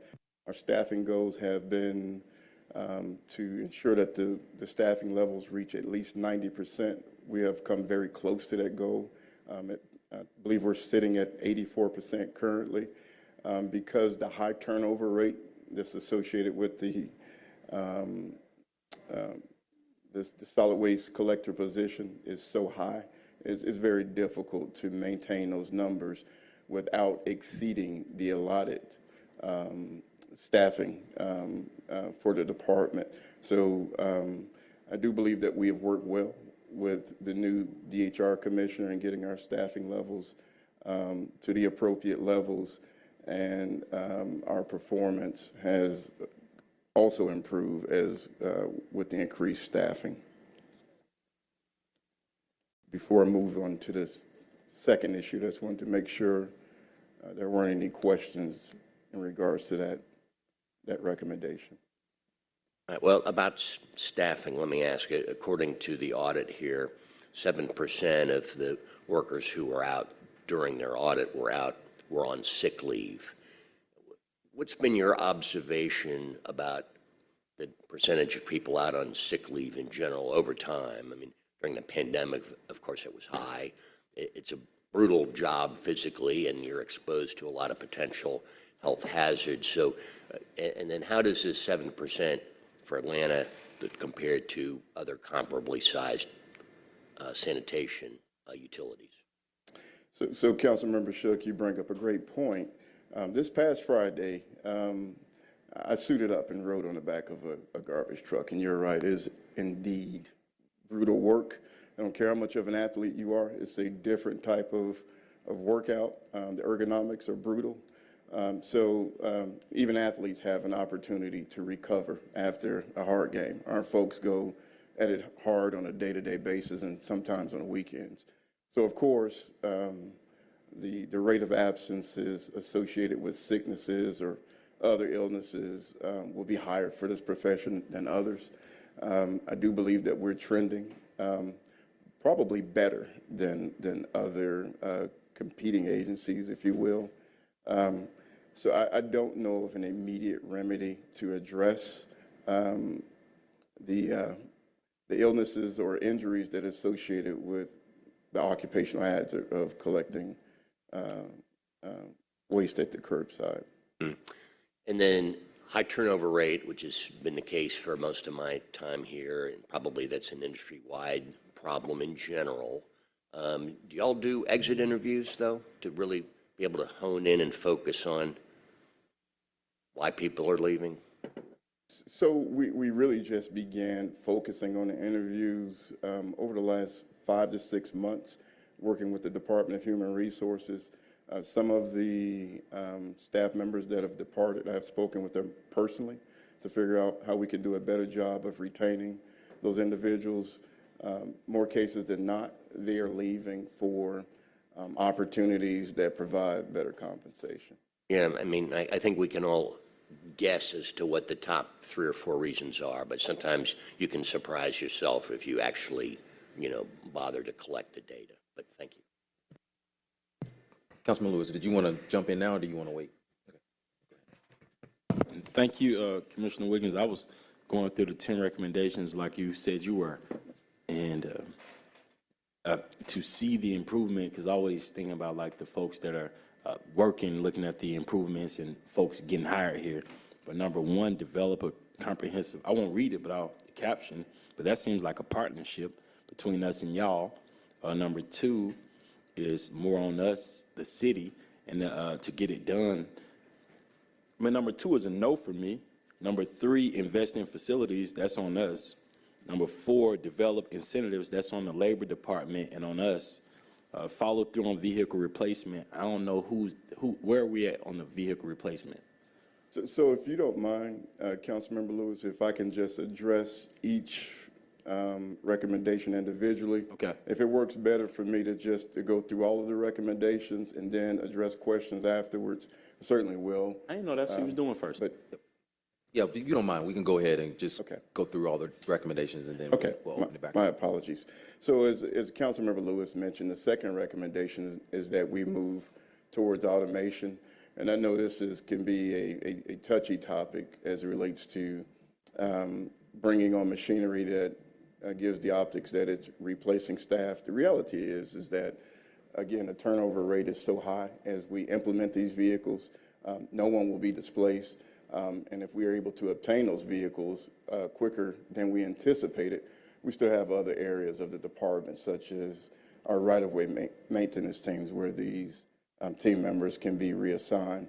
We have moved towards conducting an evaluation to see how much of the city could be canvassed through the use of the automated side-loaded trucks. That study revealed that 90% of the city could be canvassed with these vehicles. The remaining 10% will be remaining 10% of the city, excuse me. It would be difficult to cover those areas because the streets are a little bit narrow. On-street parking restricts the ability for the trucks to navigate through those areas. We have moved towards purchasing those vehicles. Again, I am concerned personally with our staff and the injuries that are associated with the physical act of collecting trash. So we currently have, I believe, roughly in the area of 15. We're hoping to have 21 of the automated side-loaded trucks here soon. Of course, those vehicles are in high demand on a nationwide basis, and so the vehicles that we have purchased are currently on back order.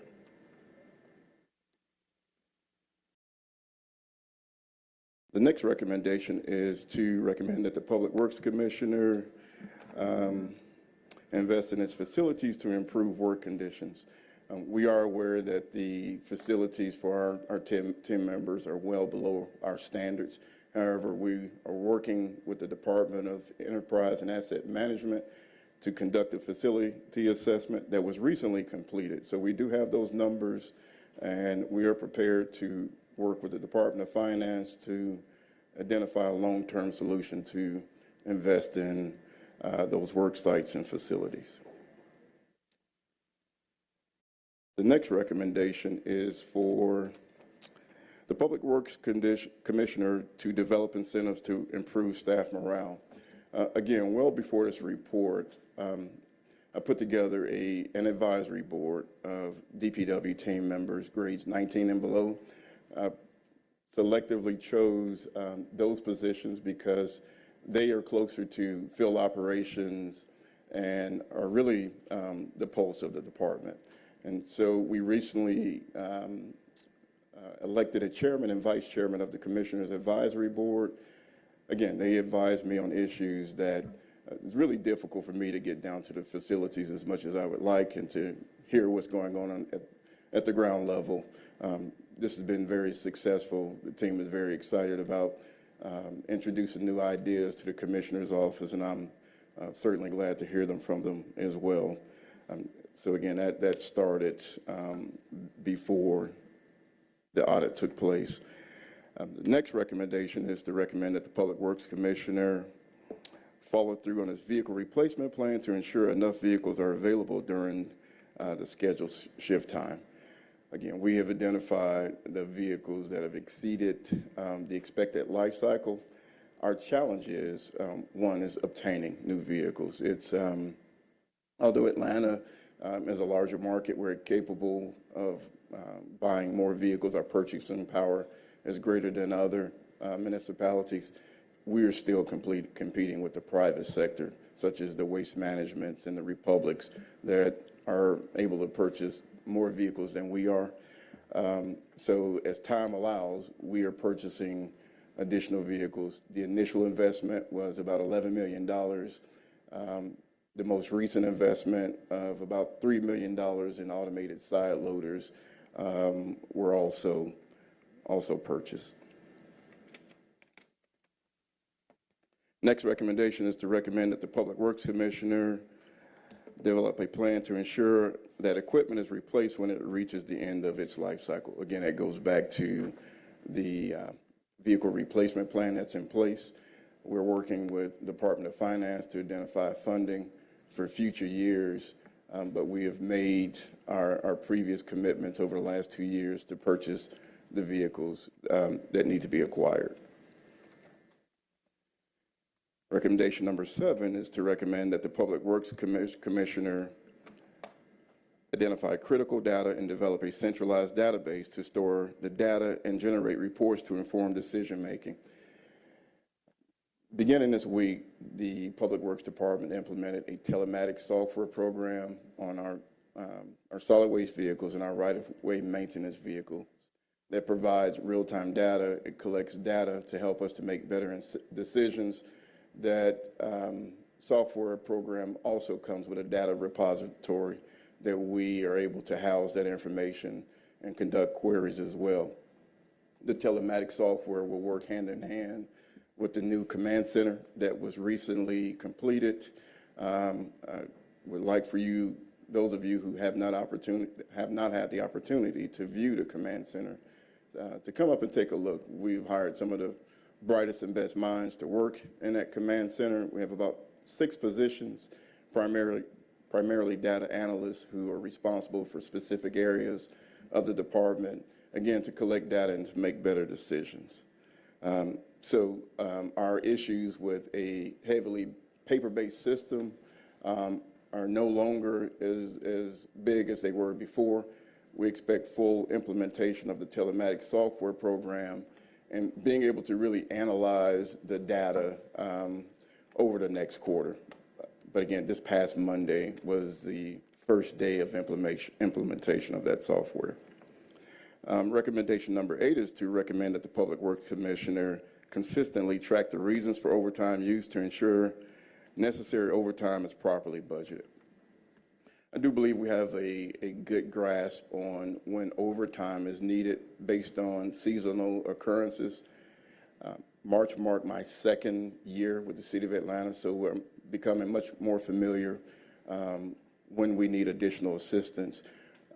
The Department of Human Resources also recently onboarded a time management system, which will allow us to place notes into the system to explain why the overtime was needed and the cost that's associated with bringing personnel possibly from other divisions outside of the enterprise fund so that we can ensure that the funding from the enterprise fund is properly allocated to each employee that's working with the solid waste division.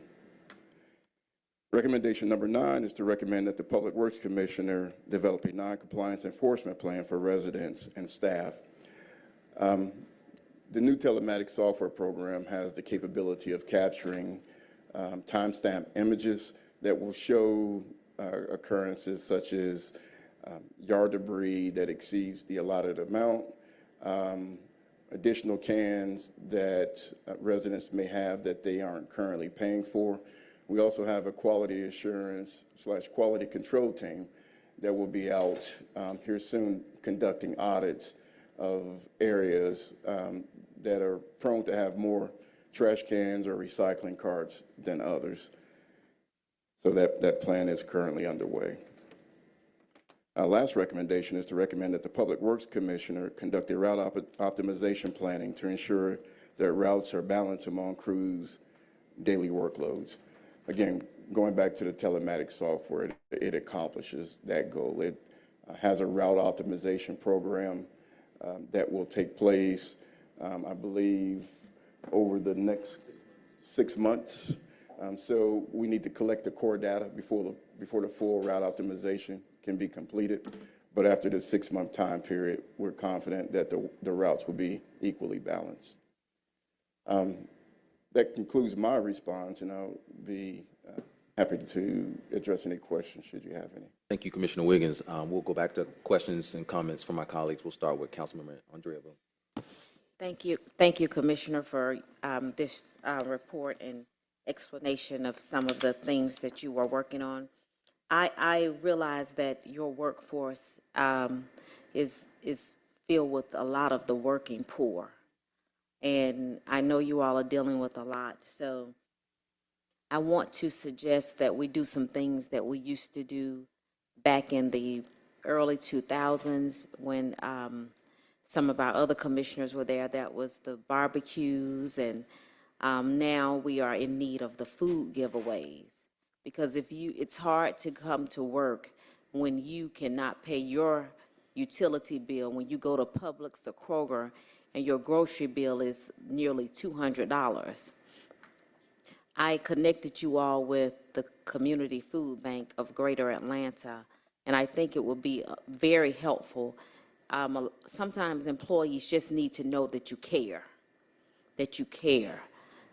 Sometimes we are struggling with gas to get to work for some of our employees. So I just want to make sure that your team at this point is bringing resources, mental health fairs,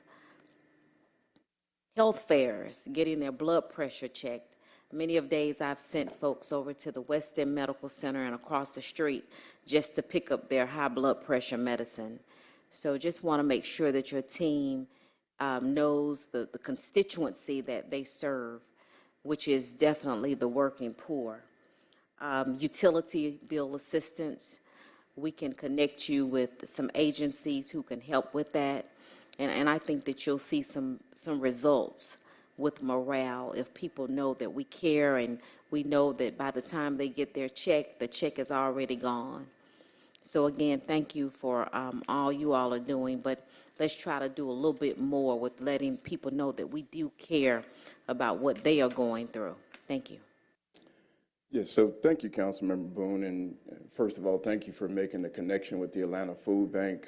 We're working with the Department of Law to have that legislation to be presented here soon. And I agree, as it relates to the barbecues, we have done various things for each of our installations. We're also planning a department-wide event in honor of the National Public Works Week. So we are working on those areas. I will say that their schedule is so demanding, is really difficult to find a day that we can just dedicate towards showing our level of appreciation for the hard work that they do. But again, thank you for always looking out for our team and finding resources to help make this job a little bit more palatable. Thank you, Councilmember Boone. Next, we'll take questions from Councilmember Lewis. And last week, I had the opportunity to attend the ribbon cutting of the new office upstairs. I didn't have a chance to stay for the picture, but I want to say congratulations on that new office. I know the work that you put forth to bring it forth, and I'm looking at the recommendations from the outside auditor. That office seems like it's going to answer a lot of these issues that we have.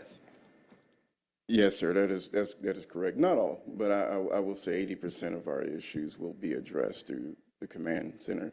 Again, as it relates to the recommendations that were provided in the audit report.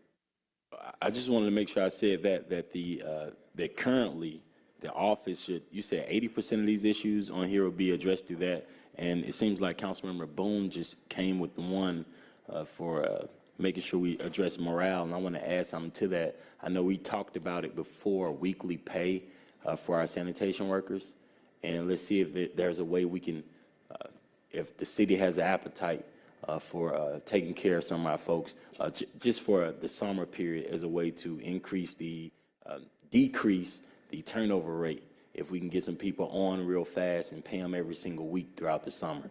Because I think the CEO, some of the organizations that you're working with, when you're competing with them, some of them pay daily and some of them pay weekly. I love these organizations because they're able to hire folks that are just as impacted in 24 hours. But when you're competing with them and they're paying every single day and they're guaranteed paying every single Friday, it's kind of hard for you, so I recognize that. Do you think that would help out as well? It is a comment that I have heard from several of our team members. We have had that discussion with the Department of Finance in the past. The way the software, our time management and pay software is configured, it presents a challenge. It would require a total rewrite of our software program.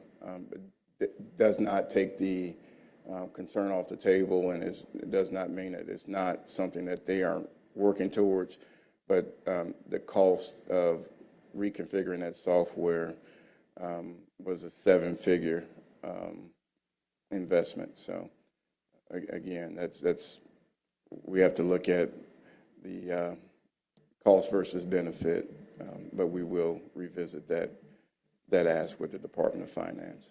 Yeah, I would like to look into it because studies show that people who actually get paid every single week actually are able to save a little bit more money.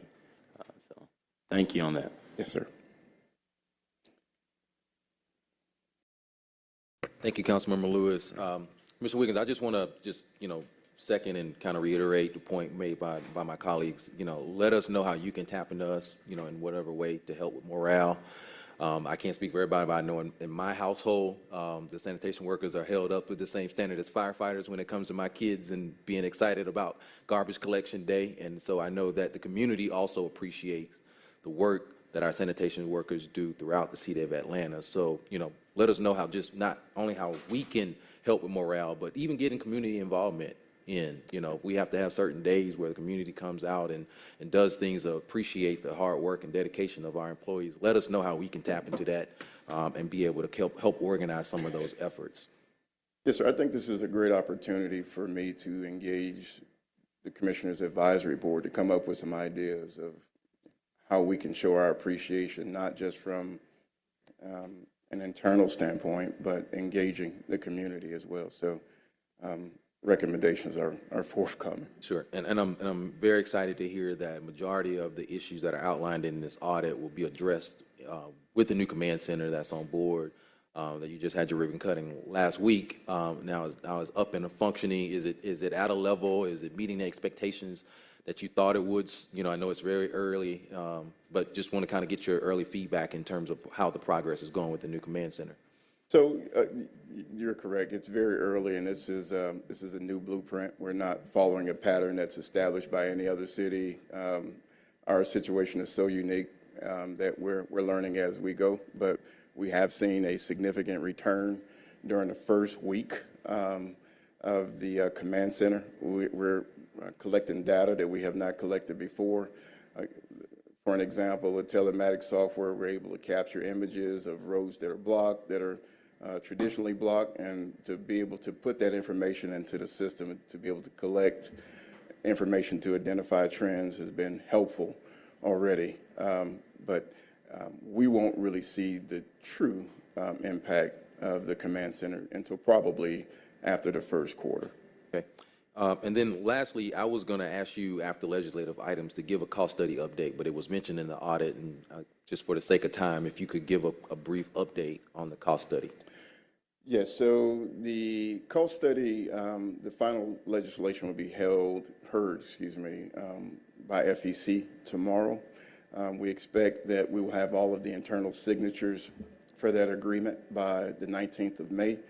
The contractor recommended by staff has indicated that they are ready to go and to mobilize to the city and to look at our field operations as soon as they receive the executed contract.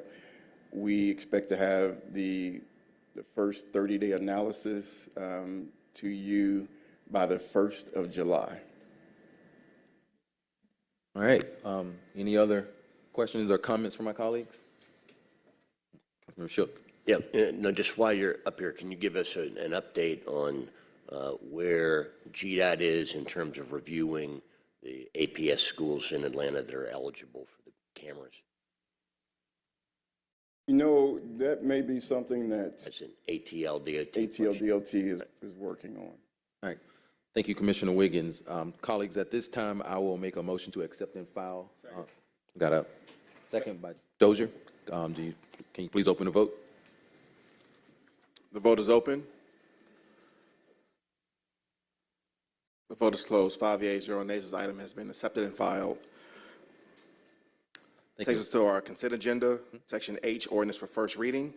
Item number 3, 23-01214, an ordinance by City Utilities Committee authorizing the mayor to enter into an intergovernmental agreement with the Metropolitan Atlanta Rapid Transit Authority on behalf of the Department of Watershed Management for the purpose of reimbursing the department for adjusting water infrastructure that is in conflict with MARTA Summerhill Bus Rapid Transit Project in Fulton County, Georgia, in the amount of $830,364.00, authorizing the Chief Financial Officer to amend the FY 2023 Water and Wastewater Extension Fund budget to anticipate and appropriate said funds.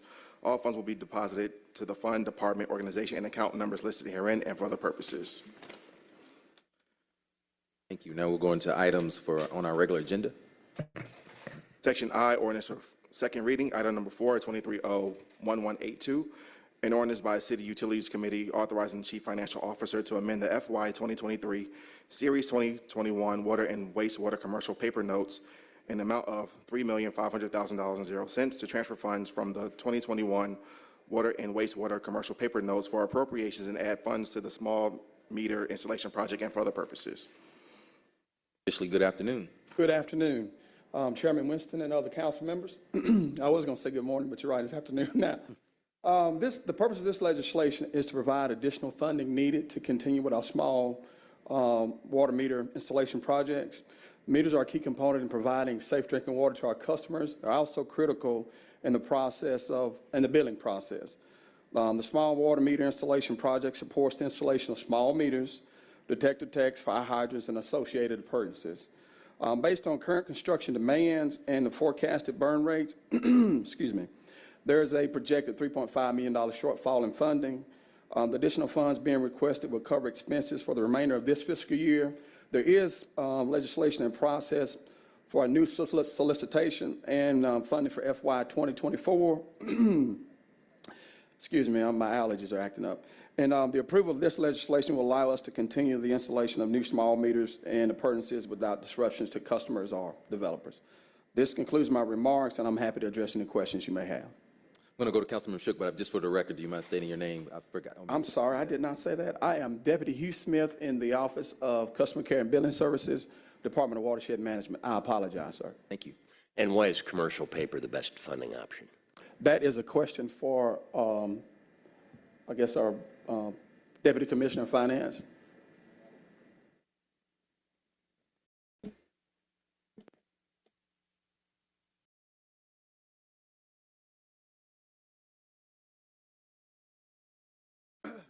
Hello, Jonathan Williams, Deputy Commissioner of Finance. It's just, as we laid out our projects, it's the most judicious available funding source for us at this time. It will be converted as we convert all the other projects to bonds. Got a motion to approve by Shook, second by Dozier. Mr. Johnson, can you please open the vote? The vote is open. The vote is closed. 5 yeas, 0 nays. This item is favorable. Mr. Chair, if there is no objection from the committee, the department requests to take items number 5 and 6 together. Please proceed. Item number 5, 23-01183, an ordinance by City Utilities Committee to authorize the mayor or his designee to execute the Third Amendment to Agreement FC 7383C, Architectural, Engineering, and Design Services with BGR2 joint venture on behalf of the Department of Watershed Management to extend the term of the agreement retroactively effective from February 8, 2022 through May 26, 2022, and to ratify services rendered and to authorize payment of invoices issued to Task Order 92 for Entrenchment Creek WRC decommissioning and South River WRC Primaries Project and Task Order number 61 for Guaranteed Energy Savings Performance Contract Program Technical and Compliance Support Services Project from February 8, 2022 to May 26, 2022 in the amount not to exceed $233,619.50. All contracted work will be charged to and paid from the fund, department, organization, and account numbers listed herein and for other purposes. Item number 6, 23-01184, an ordinance by City Utilities Committee authorizing Chief Financial Officer to amend the FY 2023 Water and Wastewater Renewal and Extension Fund budget in the amount of $233,619.50 to transfer funds from watershed reserves for appropriations and add funds to the capital improvement, architecture, and engineering project and for other purposes.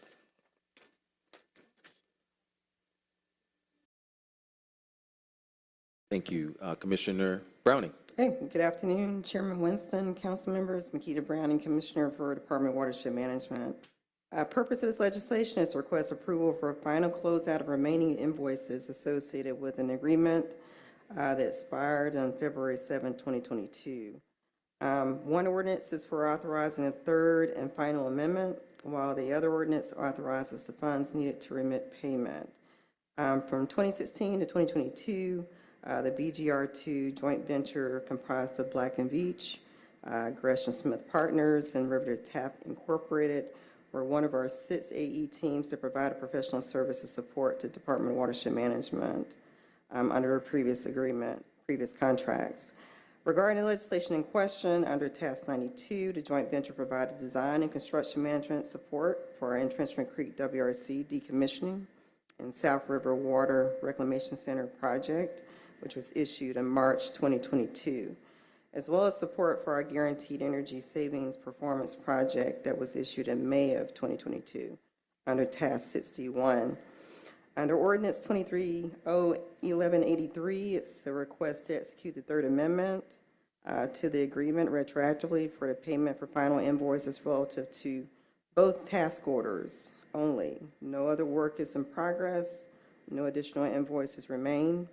And then the Ordinance 23-0-1184 is the budget amendment to move the funds for Task 92 in the amount of $174,812.75, and for Task Order 61 in the amount of $58,806.75, for the total of $233,619.50 to remit payment to that team.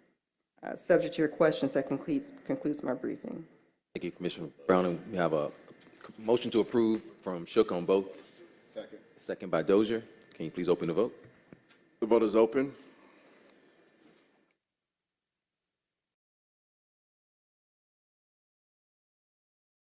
The vote is closed. 5 yeas, 0 nays. Items are favorable. This takes us to Section J, Resolutions. Item number 7, 23R3407.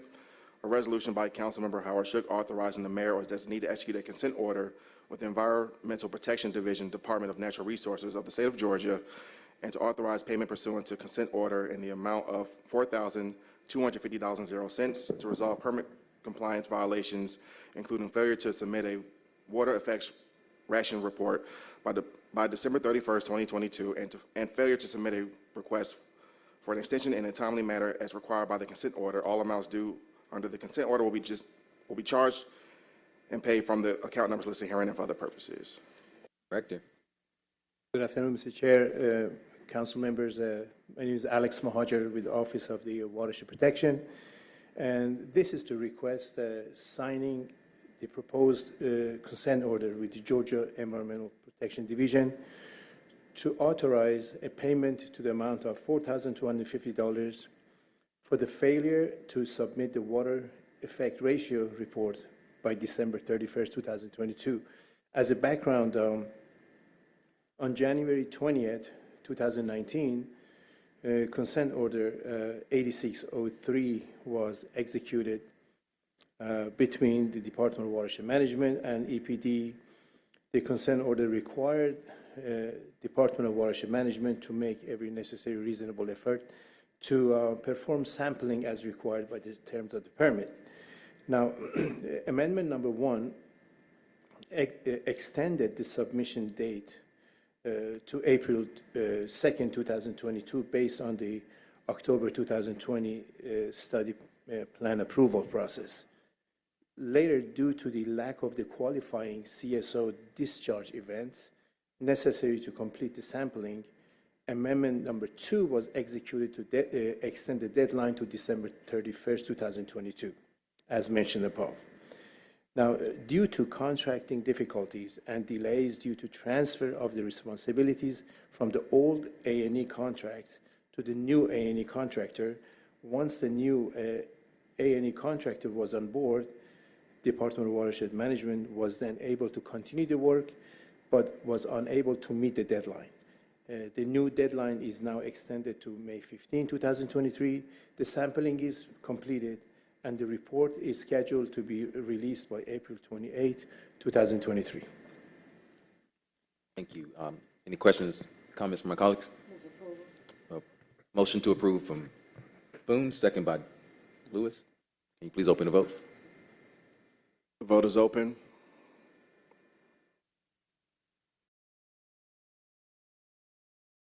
The vote is closed. 5 yeas, 0 nays. The item is favorable. Item number 8, 23R3502, a resolution by City Utilities Committee authorizing the mayor or his designee to execute the first change order to agreement listed herein, Upper Proctor Creek Capacity Relief Project and Historic Vine City Phase C with Reeves Young Anderson Joint Venture on behalf of the Department of Watershed Management to extend the term of the agreement to 542 days for the final completion due to material shortage and to fund additional costs associated with relocating utility lines, an amount not to exceed $1,498,522.00. All contract work will be charged to and paid from the fund, department, organization, and account number listed herein and for other purposes. Hey, good afternoon, Chairman Winston, council members, Makita Browning again, Department of Watershed Management. Purposes legislation to seek approval to execute the first change order for Reeves Young Anderson for the Upper Proctor Creek Capacity Relief Project and Historic Vine City Phase C. To extend the term of the agreement 542 days for final completion and to fund additional costs associated with relocating utility lines. The city entered into the agreement for the project with Reeves Young in an amount not to exceed $7,297,321. The current agreement has a term of 360 days for substantial completion and 450 days for final completion, effective from December 9th, 2021, the date on which the notice of proceed was issued. However, the contractors experienced delays in the procurement and delivery of materials such as reinforced concrete pipe, ductile iron pipe, and PVC pipe due to nationwide supply chain challenges that have impacted the schedule. Also, additional costs have been incurred as a result of Atlanta Gas Light utility assets that conflict with the project design. Utility coordination has taken over 9 months, and associated costs were required to be paid in full. As a result, the additional funds associated with the utility relocation work require transfer from the project budget to the contract for reimbursement to the contractor in the amount not to exceed $1,498,522. Subject to your questions, that completes my brief. Thank you. Colleagues, any comments, questions? Councilmember Shook. So we've all been experiencing supply chain problems now for several years. Yeah. For one reason or another. So it's not, the only thing that surprises me is that we haven't had more situations like this come up. But my question is, if we don't think these supply chain problems are going to go away anytime soon, are we now writing contract? How are we writing contracts? Are there any, protective provisions in the contracts we're currently writing that would safeguard us in any way, other than just paying whatever we're told to pay? No protective provisions are being put into contracts, but I'll tell you, Councilmember Shook, what we're doing is we're smartly looking at the scopes of work for the contracts. On some of our projects, more linear, when we know that we're going to be up against some of the supply chain challenges, we, the department, are taking the initiative to order materials in advance so that we can kind of, get ahead of the schedule, some of the scheduling delays. It's also a cost-effective measure as well. But in the event that we go forward with the project, contractor incurs additional costs related to supply chain or, inflationary conditions, we do, ask them to submit the necessary documentation or review it very much in detail to substantiate if the cost is valid, the additional cost is valid. Got a motion to approve by Shook. We got a second by Boone. Can you please open the vote? The vote is open. The vote is closed. 5 yeas, 0 nays. The item is favorable.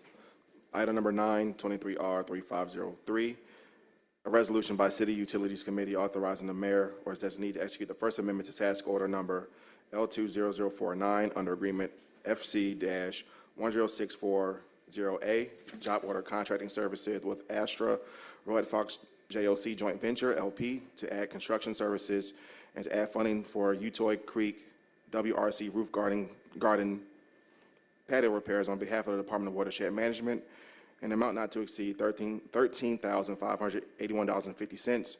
All contract work will be charged to and paid from the fund, department, organization, and account numbers listed herein and for other purposes. Good afternoon, Chairman Winston and council members. Harold Hart, Director of Facilities Management with the Department of Watershed. The purpose of this legislation is to add additional construction services and to add additional funding to the task order to furnish and install protection from water intrusion to the Utoy Creek facility garden patio roof. Got a motion to approve by Shook, second by Councilmember Boone. Can you please open the vote? Vote is open.